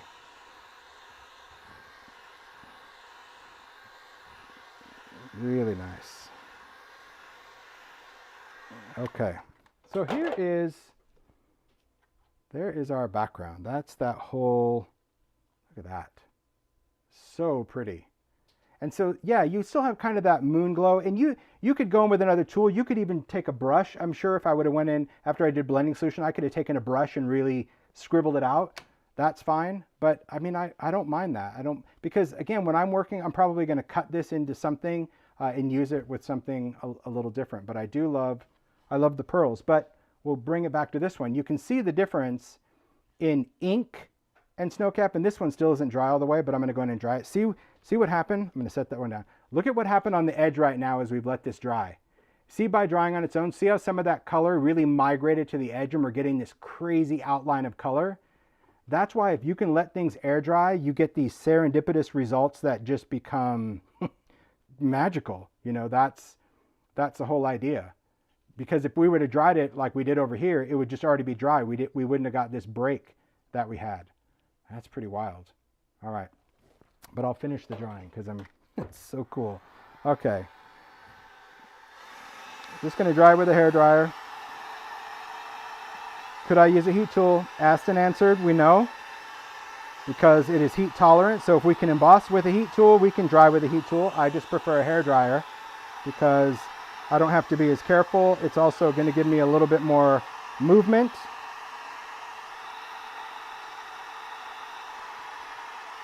Okay, so let me show you this. So as I'm drying, do you see that shiny edge right there? That's really wet right there. But can you see how like that ink starts to build up? Another thing about alcohol inks, because they contain resin, as you add more layers, especially as you drip stuff on, you could get these like channels of resin. Do you see that there? Sometimes, not always, but sometimes that resin could really work to your benefit. If you have just regular, I don't even know if Ranger sells these anymore, regular foil sheets, old school foil, like friction foil. I don't know if hot foil will work or if mink foil will work. These are like the foil sheets that you use with glue, okay? But you can take a foil sheet and you can press it onto a resin area. So we'll try it over here. Just going to use my finger, and I'm just going to pull that off. So over here, let's see if I can get some of that. I don't want to go into that red too much. Oh yeah, I'm getting some. And I'm not using a bone folder. I just want to use the pressure of my fingers on here and just seeing how much I can get transferred wherever I see a buildup of resin. And it could be any color. I might even change to like this little silvery color right here. If you do this while that resin buildup is still wet, because it will eventually cure. It should eventually cure as well. But we can get like really great fragments of metallic in our background. Now you may not like that. You may just think, oh, that's kind of mucky. You can take that off with alcohol. But even these edges, I mean, I happen to like that edge. I don't want to cover it up. But anywhere where we have concentration of resin, we can create that metallic. So I'll show you, let's see. Here's one. Here's one, like that's where all this, can you see all that gold right here? All that metallic? So this was intentional. This meant I was going in with my hairdryer. You can actually see the movements that I was making to try to really push up this build of ink, knowing that as soon as I was done, I would go in with that foil and it would stick to those areas. Now, not every area, right? It didn't transfer all the way here. You could go in with a glue pen or whatever, but there again, if you have that resin, standard foil is pretty cool. Leafing is actually easier. If you had just leafing is attracted way more than foil. So if you wanted more gold, I bet if you used gold leafing, you'd probably even get more to stick. But that's just an option. Again, the whole point of this demo is about reminding you the importance of play and to kind of experiment and see just different things that you could achieve with your substrates. This one I'm going to let continue to dry. That's why it's still shiny, because I'm really loving what's happening there. And if you like it, you kind of need to let it go and do its thing. All right, so far so good. Okay, let's talk about lift. I mean, because I could go on and on, but I've already been going on and on for a couple hours, so I might have to just, we'll have to do another alcohol ink demo another time, because there's probably another 25 things that I would want to show you, but got to keep these manageable. All right, let's take a little bit of lift ink. So lift ink is really cool, because what lift ink is, it is an ink that is designed to lift alcohol ink off of a non-porous surface. So what I'm doing right now is I'm just capping my inks, because I'm not going to be using them. So I want to cap them because I want to bring in my stamp platform. So it's a formulation. It was really inspired by archival, because you can do this technique that I'm going to share with you with an archival ink, but the archival ink is going to lay down color.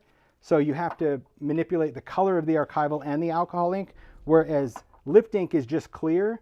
And so it's really very user-friendly. It is designed to do this, but you may have seen, old school videos where you're like, you used to do this with archival. Yes, it can be done with archival, but it's much more efficient and effective as lift ink. And I love this stuff. Okay, get these out of the way. I'll just put those in here for now. I'll put them all in my tin a little bit later. This is good. This is good. Okay, let me clean up a space.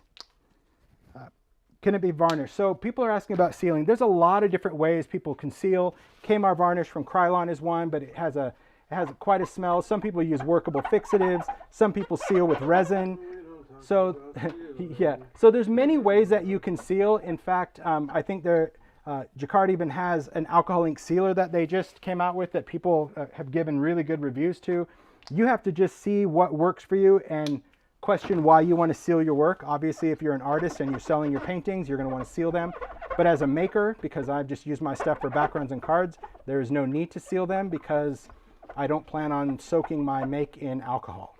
So, but again, you can go on YouTube and just type in Google what you just asked about sealing alcohol ink, and you'll see a lot of different varieties. Yeah, Mario always sings, we don't talk about sealing. Okay, so what we're going to do is we're going to do some lift. So I'll take a stamp platform. I do recommend, if you can do this, do some type of stamping tool, something that's going to give you more than one option to get your stamping right, because sometimes lift ink needs to be lifted more than once. Could I laminate this without running all over? I guess I'm not sure. If you're talking about a laminator, a cold or hot laminator, you could run it through a laminator. So yeah, because remember, it's heat tolerant. So I'm going to move this out of the way. Okay, so let's take a background that we've already done, and it could be any kind of background. It could be Duralar, Dura-Bright, it could be one of our Yupo ones, it could be this one that we've done before. But my suggestion is creating a lift with a background that really focuses on ink, alcohol ink, because alcohol lift ink is designed for lifting ink. It's not designed for lifting mixatives. It's not, I had to take my gloves off. It's not designed for mixing pearls or lifting pearls. It's really designed for lifting ink. Now, could you lift alcohol pearls or mixatives or alloys? You could, but it takes a lot of time because it's really only designed to lift the dye and not the pigment. Okay, so when you're doing lift ink, my advice is to do it on a background that you've used mainly alcohol inks. If you used a little bit of pearl, that's fine. But if your background is totally focused on mixatives or pearls, it's not going to want to lift. Okay, so that's really important to remember. I'm going to just do this background because it's a big background. I think it would be fun. So let's take this. I'm going to work in this bigger area. Put some magnets down. Let's take a couple of stamps just to play around. I think it will be fun. I've got some different ones. Now, some favorites in the past. I mean, there's a whole variety of stuff you can lift because you can lift with detail. You can lift with all sorts of things. I'll probably maybe do that specimen. Well, I don't know. Maybe I'll do this one. This one looks nice. Okay, I'll do this one. What you need to remember when you are doing lift ink is that your stamp needs to be clean. If your stamps have any kind of ink on them, you have to clean them first. And I would suggest cleaning them with whatever stamp cleaner you like. Archival cleaner is going to be great if you're using archival ink, but your stamp needs to be clean or you will stain your lift ink pad. Is it horrible if you stain your lift ink pad? No, it's just a stained lift ink pad, but you want to try to keep it as clear as possible because it's going to make it work better. All right, so I'm going to use this stamp. Of course I have to clean it. Okay, I'll clean that stamp. I could have just done it while I was talking about it. That's all right. Let me clean this. So I'm just going to take some archival cleaner. I'm going to dab it on there because the cleaner is designed as a dabber, not a scrubber. Some people try to scrub with their cleaner and rip the top right off. It's not meant for that. So I've got some cleaner on there. I'll just take a cloth or a towel and just scrub that ink. See, it just takes that black ink off. You may have to do it a couple times depending on how often you clean your stamps, which for me is only when I have to use lift ink. Other than that, I would just wipe it off. So sometimes I have a buildup of archival, which doesn't hurt the stamp at all. Okay, scrubbity-dub with the flour sack towel because those are really so much easier to clean with. Then when I'm done cleaning, I always clean my stamp with water. So a little bit of water on there because I don't like to leave stamp cleaner on my stamp because stamp cleaners contain conditioner like a little bit of oil, and then it leaves an oil residue on my stamp. And then when you go to stamp it, your ink is pretty mucky. Okay, so that's clean enough. Look at that, not bad at all. Pretty nice. Impressive. Impressive. I'm sure Ted is losing his mind now because a stamp entered the game. Oh, yes. This is where he finally took interest in the demo. Yes. Oh. He said such beautiful stamps. See, there you go. I hope he said something about such beautiful backgrounds. No. Oh, Ted, you hurt my feelings. No. Okay, so we're going to take a stamp, and I'm going to find an area that I want to lift. Now, keep in mind that the more concentration of color, the more contrast you're going to get with your lifting. So, in other words, if I was trying to lift over here where it's light and kind of splotchy, it'll still work, but it's going to mess with your eye, and I don't think you're going to see your image as well. Okay, so I'll just take that. I'm going to put it, well, I think I'll move it more into this area. I like that. Okay, I want to make sure that, working with rubber stamps, so I'm just going to flip this over where it says rubber. Okay, let's pick that up. I've learned after years of using this, I prefer to stamp more midsection with this. I'm not a fan of stamping in the corners. I just think, especially if you use rubber stamps, I don't like it. But, you know, I found that if I do that, it tends to get a little smudgy. So I'm going to work over here. My stamp is over here, just so you know. This whole thing can't fit on camera. So I'm just going to ink this up with my lift ink. Just tap, tap, tap. Get a nice layer of lift ink on my stamp. I'm going to stamp with purpose. So again, just using my fingers, just kind of hold. I don't push like that. I always hold one, lift the other, and just really make contact with that. And then we're just going to lift that off. Now, at first, especially for first-time users of lift ink, they're expecting to see magic right now. And they're like, it didn't work. Let me do it again. It didn't work. Lift ink is what's attacking this alcohol ink right now, but you as the maker have to actually do the heavy lifting. So I'm going to take a paper towel. Now I prefer Viva paper towels for this because they're softer, they're almost cloth-like. But find a paper towel, whatever brand, that is actually quality. And I only use it for lift. Everything else I'm just kind of using, you know, those just kind of textured ones. I don't find lift ink works well with a cotton cloth. I use that for cleaning. So I'm just going to take this and I'm going to start dabbing. Okay, you don't want to rub. Do not rub, because what you're doing is you're lifting, there's that little bit of alcohol ink, off of the surface. And I'm going to dab, and then I'll find a clean part. Even if you think, well, I don't see any color, but you're putting lift ink on there. And so if you use the same part of that paper towel, you could get a much more blurred image because you're essentially moving the lift ink around. And it takes a few times. It really does. A few passes with that, you can see your image start to come into focus. That's really what's important. And most people just like, and then wipe it and they're like, oh, it didn't work, or it got really smeared. Be patient. And I've been there, done that. I mean, I'm only telling you because I've learned the hard way, because I wanted it to be done. Now, if I wanted this lighter than this, because I can just go in now that I don't see any more ink coming off, I can go in and just buff that off, and you should hear it more like a little scratchy, and that's also why I like to use a paper towel that's more soft fabric-like. But this is how it's supposed to lift. It's supposed to create a ghost. If you wanted to lift it again, could we stamp again? Yes, you could stamp with the same stamp. If you were going to ink it again, you would need to clean your stamp, because there is lift ink and alcohol ink on your stamp. It lifted the ink off.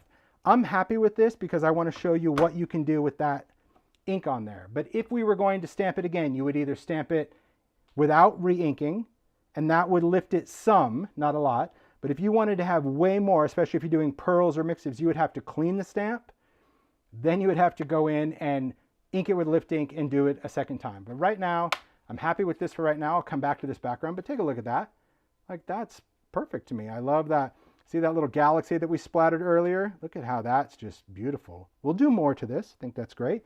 But here's what we can also do with lift ink that I think is quite fun. Lift ink has lifted the alcohol ink off in this place. If I take a very porous paper, a porous coated paper, the most porous coated paper possible, which we talked about this at the very beginning of the demo, alcohol ink cardstock. This is where I use alcohol ink cardstock a lot now, because it's glossy, it is clay coated, and I'm going to place this down, and because of that glossy coating, it is going to help lift this ink off. So I'm just stamping with it. I didn't do anything to that stamp. It was that same alcohol ink that we lifted off however long ago. But what happens is, just again, stamping with purpose. Look at that. So what happens with lift ink, it's very interesting, is this creates a barrier on this stamp. I'm going to take it off the tool now, okay? When we inked a clean stamp, we put this clear ink down. When it touched this background, it literally grabbed everything on the surface and lifted it off. But the alcohol ink, because it's so saturated, it starts to kind of like self-heal, and that's why you don't see it lift right away. But because this lift ink remained on the stamp and the alcohol ink is dry, it creates a wet barrier. Remember when I talked about how embossing ink never dries on plastic? It's the same concept. This is it's an oil-based ink, and so that oil is a barrier between the stamp and this dry ink, and it never dries. So it didn't matter how long that ink sat on that stamp, I could stamp it. But the more porous the surface is, the better transfer you're going to get. Meaning, if you just stamped it on regular cardstock, you may not get this much detail or color because that paper didn't want to pull that ink off of this stamp. Knowing what I know, knowing that glossy glossy cardstock, I better take a drink. I've talked a while. A glossy cardstock is porous. It really grabbed that ink. And you can see that it took it exactly where it was in the background, right? That purple, this blue, that little bit of purple, that little bit of purple. It replicates exactly where you lifted it from, which makes the stamped image amazing. So cool. Something that, you know, you might do with markers or something, but how cool is that? And now this is permanent. This is a completely waterproof image because we stamped in alcohol ink. Amazing. Amazing. I love it. Bam. Bam. So another thing we can do, and then we'll get this wrapped up, just something else we can do with lift ink, because I was going to do like, gosh, I had big plans. I was going to do stencil printing, and but I can't. Okay. we're going to take, let me take something a little, we'll do some drips. That'll be good. Ooh, that ringer one is really good. Oh, it's going to be hard to decide. Stop it. Okay.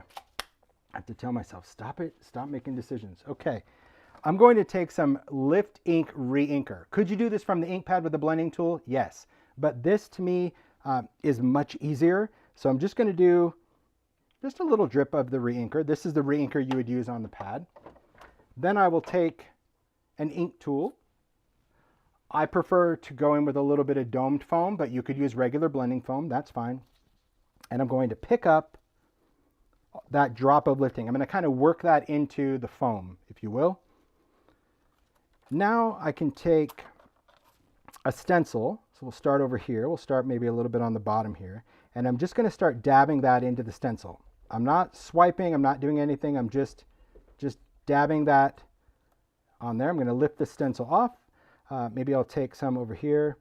We'll just dab through a bigger area. So you can see here, this one has way more ink revealed. And I'm just looking down just to make sure that I have ink on there.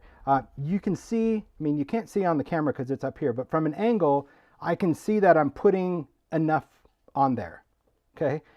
Actually, I don't think I want that. I think maybe I want to put a little bit more of this alphabet over here. Same thing, pounce, pounce, pounce. I'm not scrubbing it. I just want to put lift ink through the stencil. You can clean it off your stencil easy. It just comes off with just soap and water because the lift ink is just, it's oil based, so a little soap will be fine. So now I have stenciled with lift ink onto my background. So now I have to go lift. So I'm taking that same paper towel, find that area, tap, tap, tap. I have a piece of media grip down here, so that's going to help from keeping this thing slipping and sliding. You can start seeing a little development. Over here, we're going to see a whole different kind of pattern because the area we lifted was actually a big space. So that's where stencils become super fun because you could play with detailed ones or big ones. And again, just changing. It's really, really cool. Okay, again, so amazing.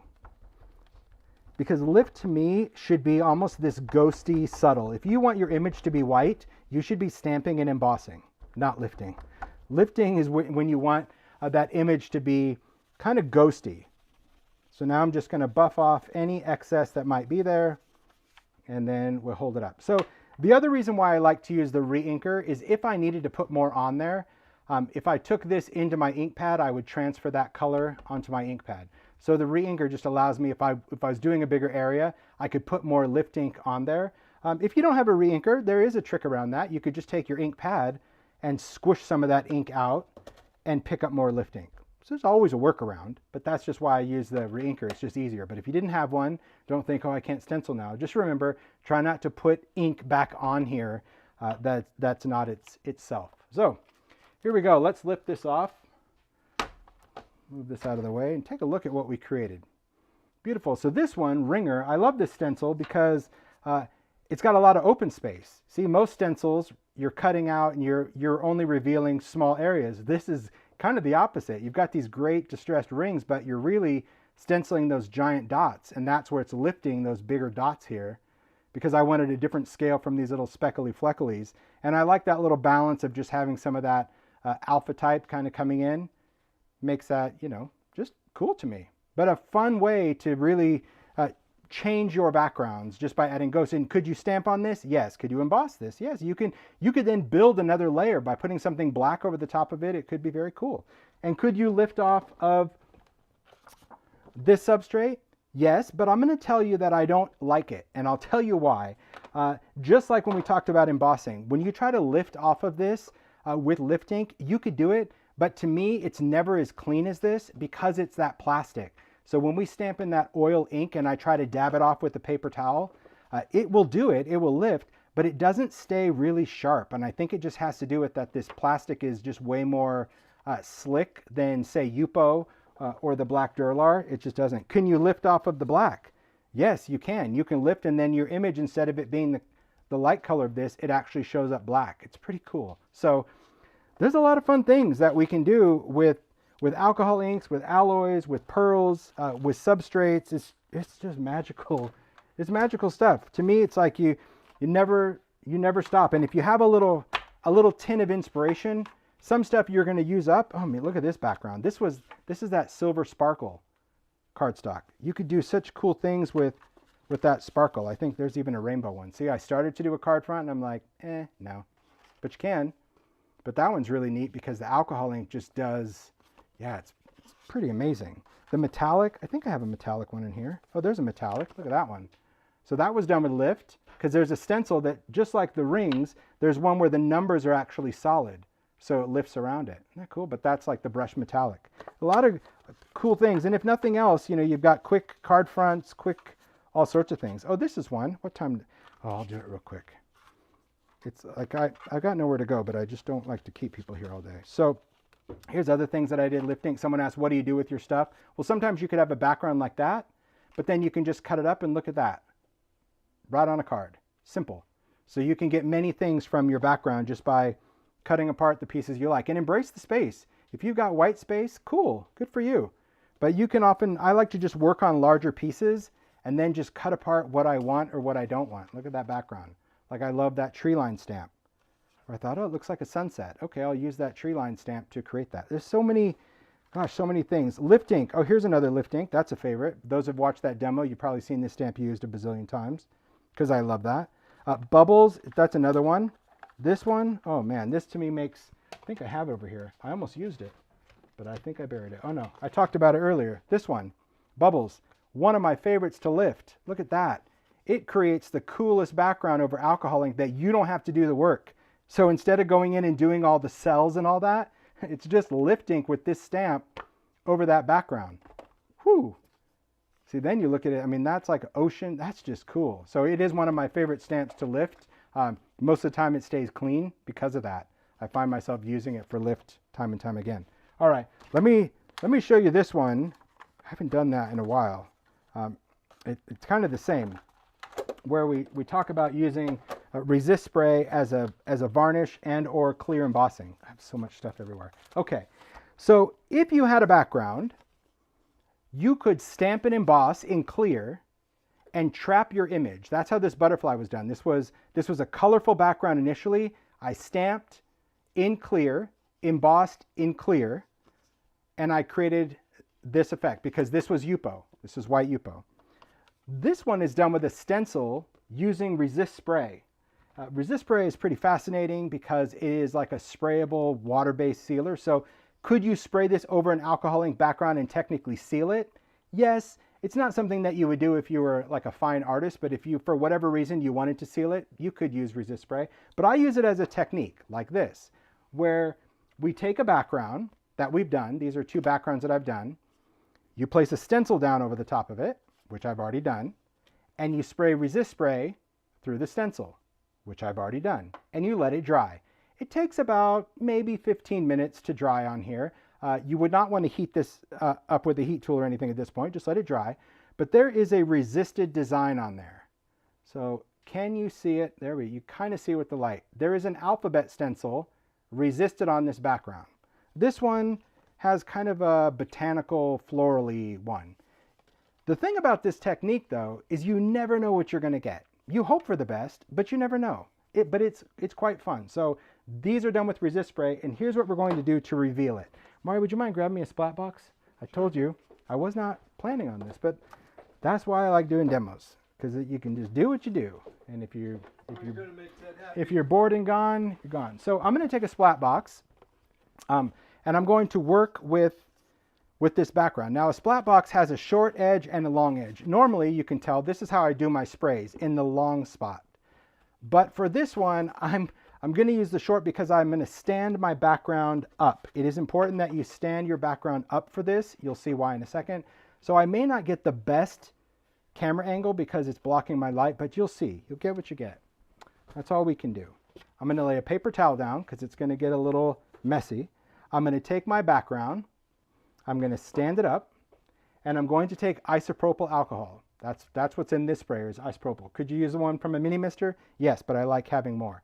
And I'm just going to start spraying this. And what I'm trying to do is essentially wash off as much alcohol ink as I can until I'm happy with it. And I'll try to show you in the process. So I'm just really saturating the background.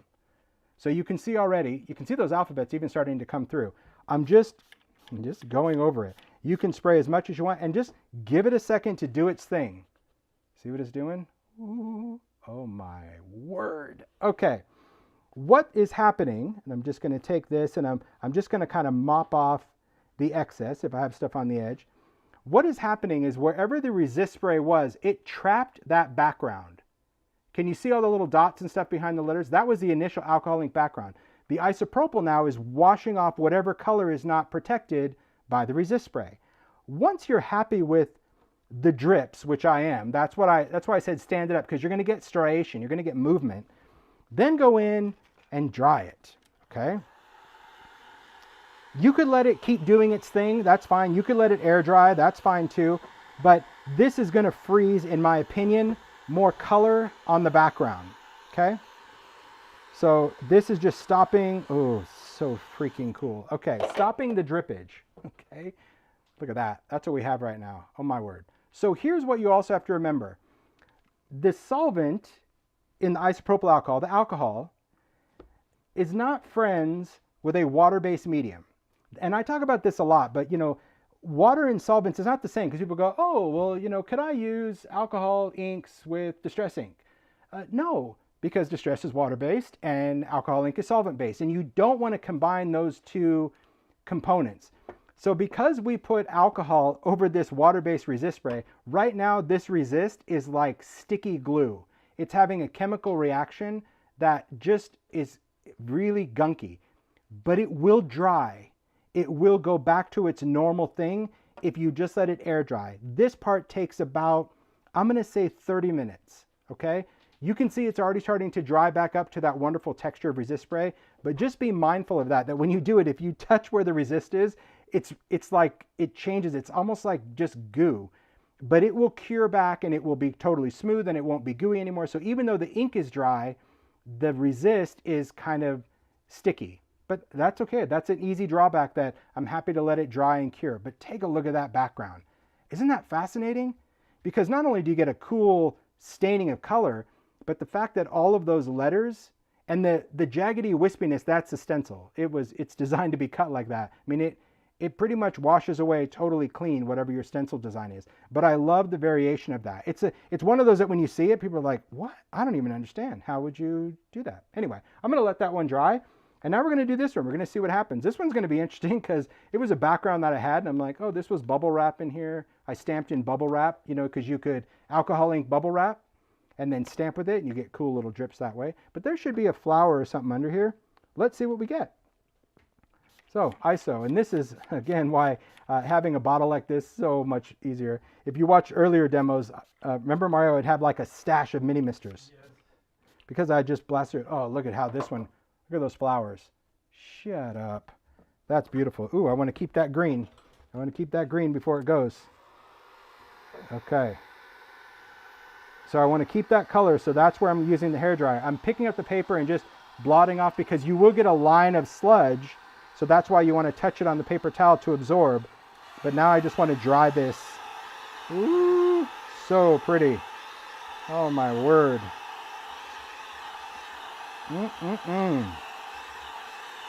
Crazy, right? Because when you saw that background, you're like, that is a bubbly mess. And I thought the same thing of that background. That's why I decided I would sacrifice it for this technique, because I'm like, it can't get any uglier. And it didn't.